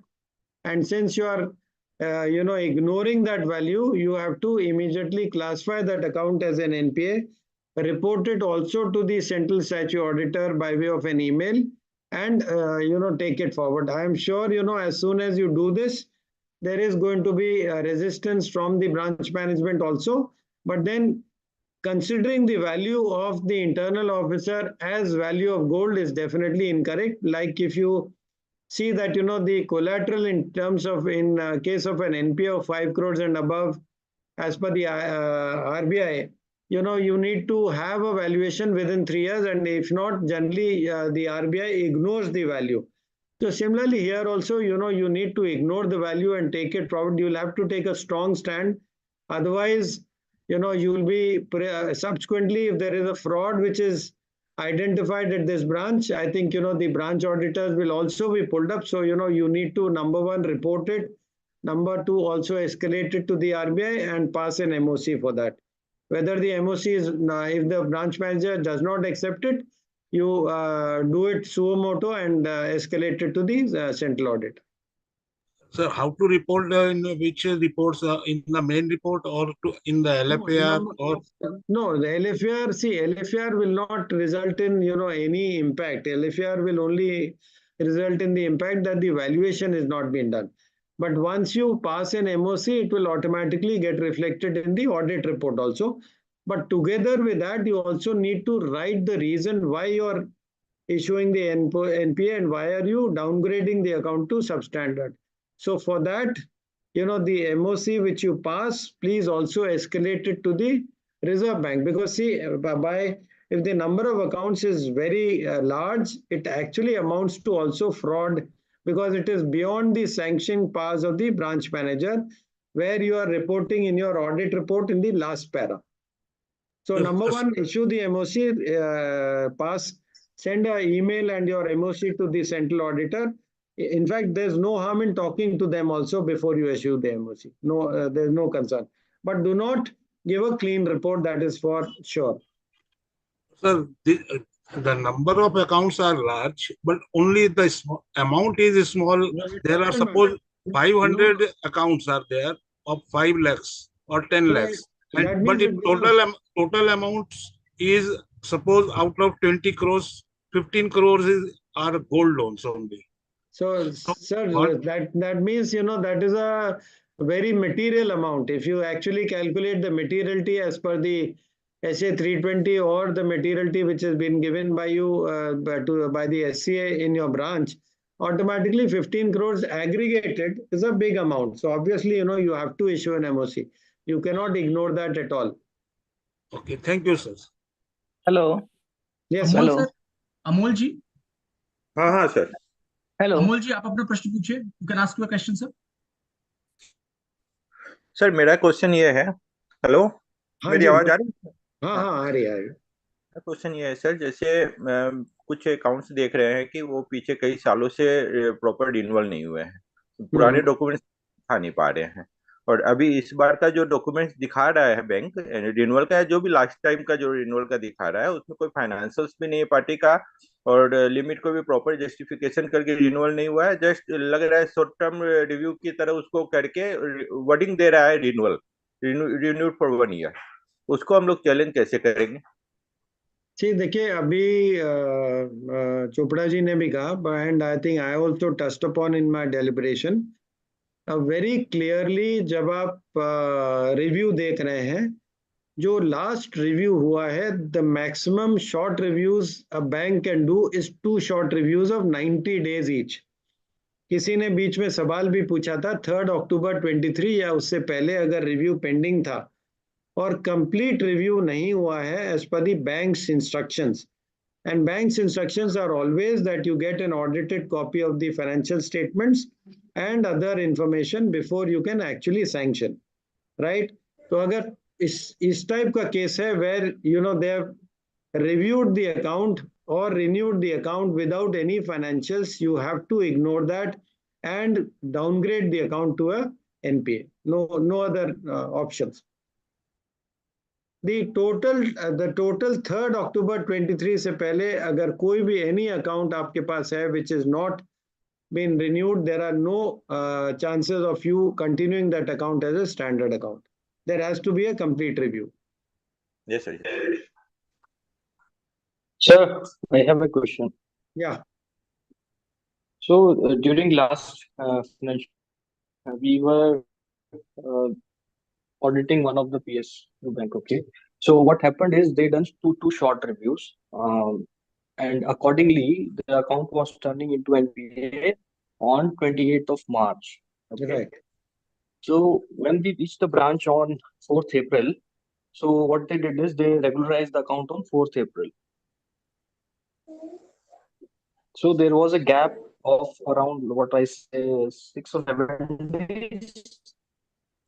I mean, वो account हो जाना चाहिए NPA on 20th March, but they regularize it on 4th April. So they regularize. So what should be?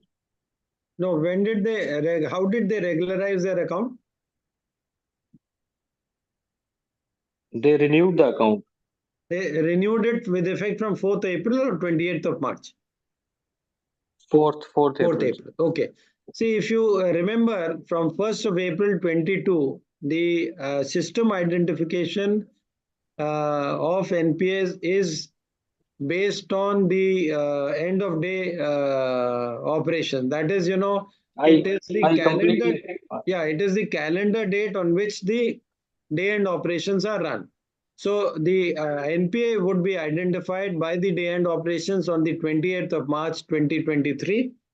And automatically, once it shows that, it is, I mean, you're talking of a case, generally, the bank would have renewed it on the 20th of March, but if they have not done it, then as soon as they put the review date into the system on 4th of April, it will automatically get upgraded as a standard account. So, there is no manual intervention in this. It will remain an NPA as of 31st March 24 or 23, whichever date. So what happened is, not sure why the reason. So the account was not marked as NPA by the system, okay? But we were marking it as an NPA, and given the commentary that system is not able to identify all such cases, but eventually the zonal came in front and said कि हमने regularize कर दिया ना, ठीक है, 31 मार्च पे it was something like that, but now on the date of your review it has been regularized, right? So आप अगर MOC डाल भी देंगे तो in April the account has converted into standard asset. See, the problem is that, all banks, they try to use AS4, which is not applicable to bank branch audits, because Right, 100% the change in the asset classification on the 10th of April or the 4th of April does not change the status asset classification as at 31st March 24, right? So that is the reason why you need to, I mean, you cannot upgrade. Now, what happens, an account which is upgraded on the 10th of April, will you upgrade the account as of 31st March? No. It automatically gets upgraded on the date when the entire credit comes back or it is reviewed. So the issue is day and operation, calendar date. So you have to be strict about it. There is no chance I can, upgrade it on 31st March just because something happened on the date when I'm at the branch. I mean, that will not help you justify your stand subsequently when, if there are any questions about your asset classification. And the main particular reason was, sir, the advance was covering 18% of the branch size. So it was a substantial amount. That will always be a problem, but then, that cannot be the reason for you taking a wrong stand, because the issue is, see, you took a stand based on whatever explanation the zone, etc. gives you. Now, 1 year down the line, you get a letter from the bank or the Reserve Bank stating, why did you do this? I mean, none of them would pick up your phone, none of them would be there. So, take a rule-based stand. You have to be a very strict kind of auditor. Professional skepticism has to be there. Otherwise, we all land up in trouble, sir. So one more question. Sorry, I'm bothering other people. I'm not letting other people to speak in. So one question is regarding the KCC, that is like agricultural advances. Yeah. Okay. Yeah. So what we observed that post-COVID, actually before COVID is the scenario is same, but post-COVID, multiple borrowers have actually expired. They have not been reported to the bank for any reason. There might be a reason that bank is already aware. There might be a reason that they have not been reported. Okay. So how to deal this like tricky situation? So here there are two situations. Number one, now let us say, farmer A, he took a crop loan, a short duration crop loan, right? And let us say, it becomes overdue after 2 crop seasons, which let us say, he took it on 1st of October 21 and it was would have become an NPA on 31st December 23, right? Now the borrower dies. Now, number one, there are two situations. Number one, is there any person who is continuing the farming there? Now, whether I get an answer or not, I cannot classify that account as an NPA before the due date as fixed by the Reserve Bank of India. So that means, I have to allow the 2 crop seasons or the 1 crop seasons in case of a long duration crop to expire before I do it. I classify the account as a NPA. But, your point of view probably can be, now let us say there was only one person, a husband and wife, and he was the farmer, and there's no, nobody to survive him and nobody to take the farming ahead.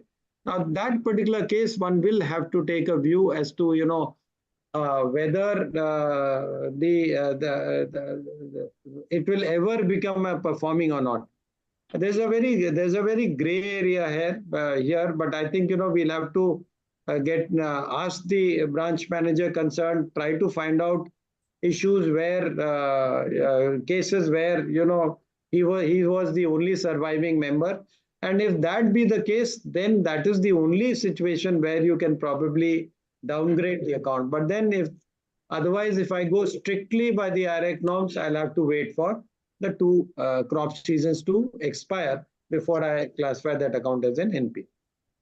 But sir, there is a larger issue in this. Like what happened is on those all expired cases, what we observed is branches has allowed debits and credits in the account. But if somebody has expired, how could they allow the, I mean, no, debit so and so credits? so It's a so complete that case of IRS fraud. that is purely a fraud which you should report immediately. And even debit and credit accounts, I think, for the benefit of the members, we can discuss that, these are situations where the branch managers have been doing this. I think, they have been doing it for many years, passing, cash deposit entries and withdrawing the cash on the same day or probably within a minute. So, these kind of instances, we have to look into the documents. We have to look into whether the respective vouchers have the respective denominations, etc. And, in case you find that, literally 100 accounts have been 16 प्रत्याशी की घोषणा की है। सीतामढ़ी से सुनील कुमार पिंटू का ticket काटा है JDU ने। ये बड़ी खबर है। So in case there are, instances of nearly 100 accounts having been regularized by these debit credit entries, you can obviously look at the cash deposit vouchers and withdrawal vouchers. You can look at the time when the cash deposit was done and when it was withdrawn. Was there a reasonable time? I've seen branches where, they've passed both the entries within a matter of 23 seconds. So, obviously you cannot deposit 5 lakhs and then withdraw 5 lakhs within 23 seconds. And worst case scenario, have a look at the CCTV footage and try and see whether, there were actually 100 farmers coming in that day. So, I mean, this is a pure case of fraud. You can easily report it based on the value to the Reserve Bank or to the management and also to the central auditor, because it is not only a branch. I think these are cases of frauds which are there in many branches, and it is only the auditors, some auditors like you, who are able to identify such cases. There are, I think, still a number of hidden issues like this in agriculture advances. Agriculture is a big gray area. Thank you, sir. Thanks for your time. Hello, sir. I have a question. Yeah. Sir, in the past, I've seen in a public sector bank that there are many CC accounts in which only interest is served in the last quarter, and there are no other transactions. It is being continued since year after year. And in stock statement also, they arrange. I mean, it seems to us when we ask for statements, they tell yes, sir, it is received, and accordingly they give us a stock statement which has never been scrutinized or monitored. And at the time of renewal also, they have given it a short renewal and all these things, or sometimes they arrange the financial statements also. But we have seen that since last many years, there are no transactions except this. So in this case, we propose to bring the account to NPA account. Is it all right? I think it's a very correct decision of yours. If you actually, I don't remember the exact para of the RBI Master Circular 1st April 23. It is 4.2.16 or something like that, which talks of inherent weakness, right? So, a cash credit account cannot be an account where there are only credits enough to cover the interest debited. So, in case there are some accounts, you have to obviously look at two things. Number one, ask for the GST return. If there is a turnover which is adequate with the limit which has been sanctioned, then you need to talk to the branch manager. That means the credit is being routed through some other bank, which again is not as per the terms of sanction. And if there are no GST returns, he is not registered in the GST. Yes, sir, exactly. There are no GST returns. So I think, blindly you can pass an MOC, you are totally 100% justified. So the reason we can give that there is inherent weakness, it has. Yes, you can give that, you can quote that para 4.2.16. I think, that will be right. Yes. So that should not be a problem at all.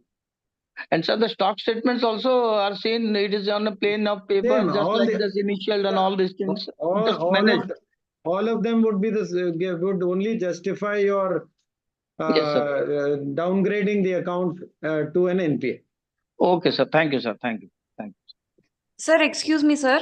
Sir, the case which just now sir discussed. Yeah. So, from where for quantification, sir? From which period should we consider this for provisioning? Like, it should from when should we take this account as NPA? So correctly see, if the account has been like this since many years, then obviously, one way is you go back to the previous period, or else, an easier this thing is because, there'll be no impact on the interest reversal because, the credits have been enough to cover the interest debited. So you can do it from the time, the 1st of April 23, I think that would be the thing. Technically, if you ask me, you need to go back in time and see, since when has this been going on. Sir, in this question, please also ensure that, this is not one of those personal loans or loan against property loans where, they are only required to serve the interest.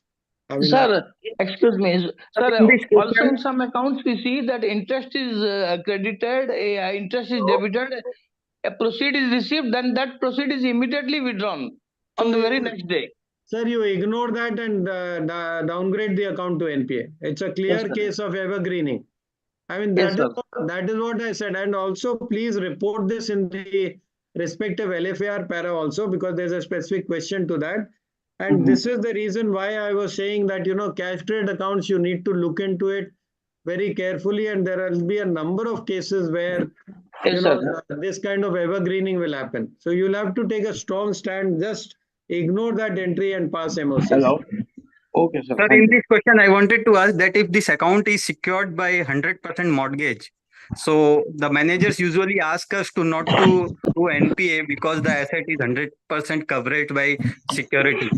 Sir, So, if you read the 1st April 23 RBI Master Circular, the basis of asset classification is only one, the record of recovery. Security and any other subjective conditions are not to be considered in asset classification. The only thing is the money should come into the account. That is clearly documented in 1st April 23. okay, thank you, sir. Sir, Hello. Sir, regarding the materiality aspect for a branch of 50 crores, which amount of loan can we take for MOC reporting, or any account of even of 1 lakh can be taken for MOC reporting? Sir, generally, I think, what Am I audible? Hello. bank's closing instructions you would get. The central auditor gives you an amount of 25,000, 50,000 or 1 lakh, which is the materiality amount. So anything below that, you should not. But my opinion is that, suppose you get 4 accounts which are of 25,000 each, and the aggregated value of the MOC you are passing is 2.5 lakhs, consisting of 10 accounts of 25,000 each. You will require to pass the MOC in spite of the individual accounts being below the materiality level. The aggregated value, because even the standards on auditing talks of the aggregated value and not the individual entries. So, sir, what should be the aggregated value for a branch of 50 crores? No, just sir, your experience. Sir, there are 2 things, sir. Number one, you will have to look into your appointment letter where the central auditor would have fixed the materiality level. The second way is to calculate it based on SA 320 on materiality level. So generally in a bank branch, it is accepted that, the materiality level is set by the central auditor. So your appointment letter will clearly give you the amount below which the MOC is not to be given. But MOC only if you find one account below the materiality level, then you will not pass the MOC. But suppose you find 4 or 5 accounts, the aggregated value of which exceeds the materiality, then you will have to consider. Right, sir. Thank you. Agreed, sir. Sir, I wanted to ask a question like in CC accounts, no, if a CC account is of 5 crores, the limit is 5 crore, what should be the insurance amount of that account? What should be the? Insurance amount. No, that's Insurance depend of on. So against a CC of 1 crore. Now let us say my stock value I have is, let us say 70 lakhs, because I have debtors also. So obviously the insurance should cover the stock with the margin. So the stock, if I have a stock value of inventory value of 1 crore and I'm getting insured for 50 lakhs, then obviously there is an underinsured amount, but this will only require you to report it in the LFR, because it will not impact the IRAC classification. Sir, should there be an MOC for window dressing, sir? Yes, window dressing means if there is a window dressing you find, you have to immediately ignore that and then downgrade the account. Okay. Any more questions, please? Anil sir, are you comfortable or shall we close it? No, if there are any questions, that's fine. But another 10-15 minutes. One question. Okay, sir. Okay, sir, if there is window dressing, then that will be treated as that will be counted as MOC or not? Yes. As soon as there is a window dressing, you need to ignore that account and then take the classify that account basis as if those entries never existed. So there are, suppose, let's say, contra entries, you ignore that and then classify that account. Okay, thank you. Excuse me, sir. Sir, can we have your contact, any contact details in case we face any dilemma while auditing? So that we can approach you. I think I'll ask this thing to post it on the group. You're there in the group? Yes, sir. I'm there in the EIRC group. Actually, I'm from WIRC, sir. Okay. But I always take the seminars of EIRC, whatever use exchange are organizing. WIRC, I was there in Ahmedabad last Friday. But anyway, in case, for the benefit of people who are here, my telephone number is 9839 11 2626. So you can contact me. Again, sir. This is right. Somebody is written 9839 11 2626. That's right.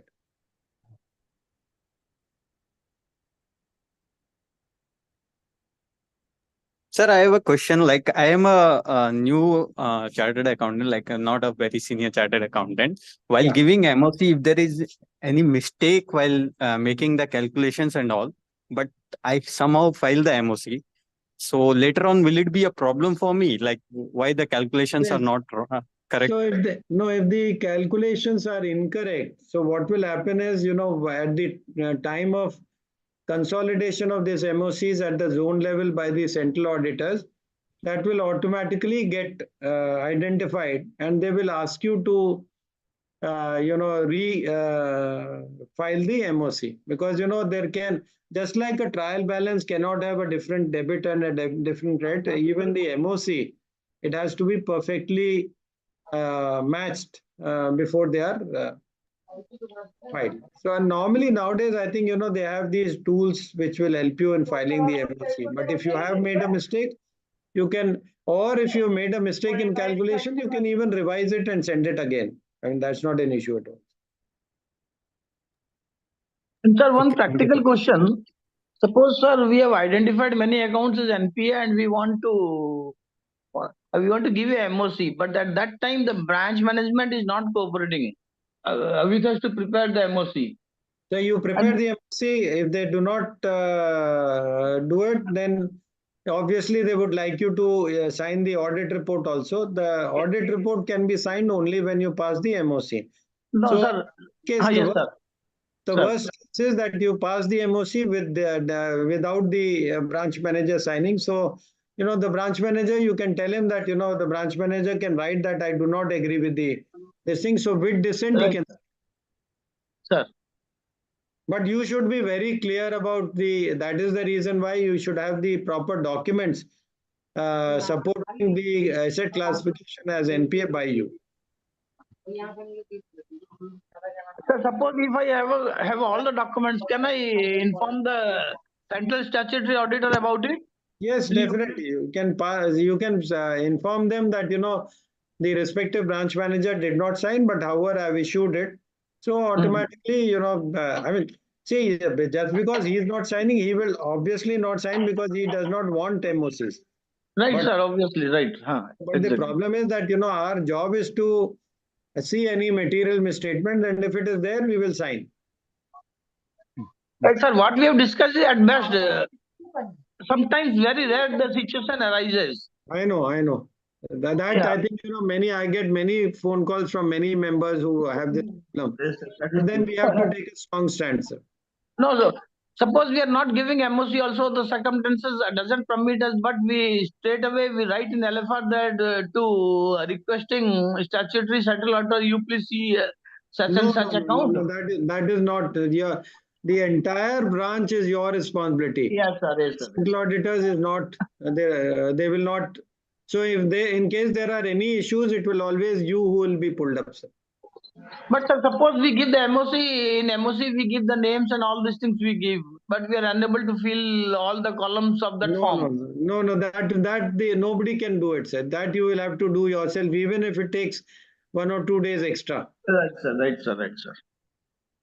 Okay, sir. Thank you, sir. Got it.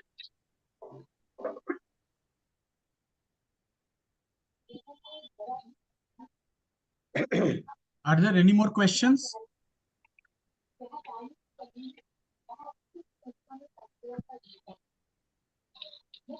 Nitesh, sir.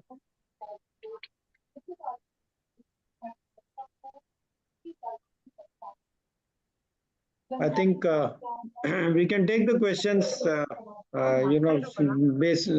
People while doing it, if they have a problem, they can always call. I'll try and solve it, sir. With the Duko part.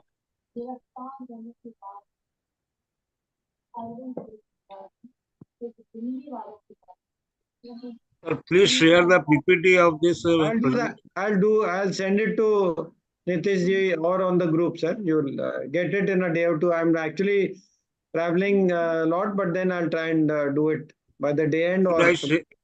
Should I share my mail address to? I'll send it on the group. I think that is the best thing. You can take it from the group. Thank you, sir. Thank you very much. Sir, one last question. Sir, in last year branch, we found that the rent was a prior period item. The rent was paid in April, in May month, but it was for the previous year. So, should we qualify this like pass an MOC or just mention it in the notes? No, are you also doing the tax audit of that bank? No, sir, no tax audit. No tax audit. So correctly see if there is no place in the banking Form A, Form B as per the Banking Regulation Act of specifying a previous year figure. Now that previous year amount, if it is material as compared to the materiality level which is you got as per the appointment letter, if it is above that, then in your audit report you can say that this amount of, let us say, 1,50,000 paid as rent during the year relates to the financial year 2022-23 and should be classified as a prior period item. That is all. And it is only drawing the attention of the head office and the central auditor, because otherwise it will not have an impact. If you try to pass an MOC, you cannot pass the MOC at all, because there are no. Right.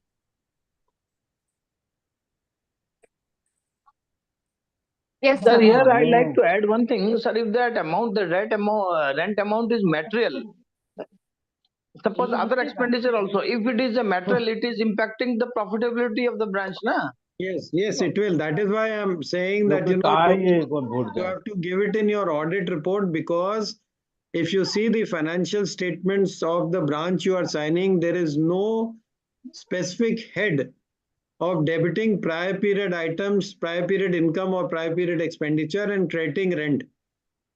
You cannot pass that MOC. How will you pass that MOC? There is no head account. If you actually no, sir, MOC that no, it is MOC will pertain to my PL account. That item, but that rent is sir. Sir, but what will you debit? Tell me the head. There is no head in the P&L of a branch. Sir, but so it means if I'm debiting this interest, the branch profit is ultimately it is understated, na? And since there is no there is no head of account in the branch profit loss account. Right. That's why I'm asking you to consider report that in your main audit report of SA 700. You know, the profit loss or the profit oblique loss is subject to such an amount relating to the previous financial year. That you have to report. I'm not asking you not to report. But you cannot pass an MOC because you don't have a head of account to be debited. Okay, sir, got it.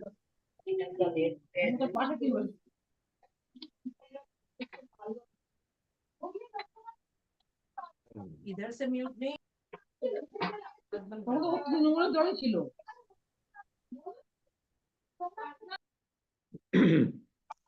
Is there any question left?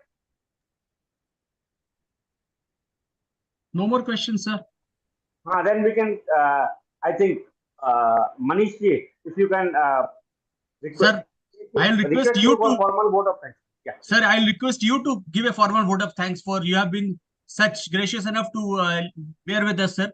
Anil sir has been so kind enough to be with us from the start, sir. Nitesh sir, please, formally thank. Yeah, we are very thankful to Anil sir. Sir, you joined today at 10:30, perhaps, and you are continuing helping us to serve the members. So thank you for your zeal. Thank you from the Kanpur you joined, and I hope in future also whenever we call you, you will bless us with your gracious presence. Thank you so much for serving. Request everybody put your hands together for Anil sir. I'll be glad, sir. I'll be glad. Thank you, sir. Thank you very much, sir. Thank you very much. Thank you. Thank you so much. Thank you so much, Manish. Thank you very much, sir. Thank you, and Anil ji and everyone, every members who are there today. 450 plus members joined. So that is also one of the blessings the members have sought us on this holy day. Thank you, everyone. Thank you. Happy Holi to all. Yeah, one thing I would say that any of the member, if you want to view today's program or any of our past program, you just go to our YouTube channel and type Views Exchange. So you go to the YouTube channel of the Views Exchange. Any of the physical programs recordings is also there apart from the virtual programs. With this, happy Holi to everyone. Thank you. Holi. Thank you. Happy Holi to all of you, sir. Thank you.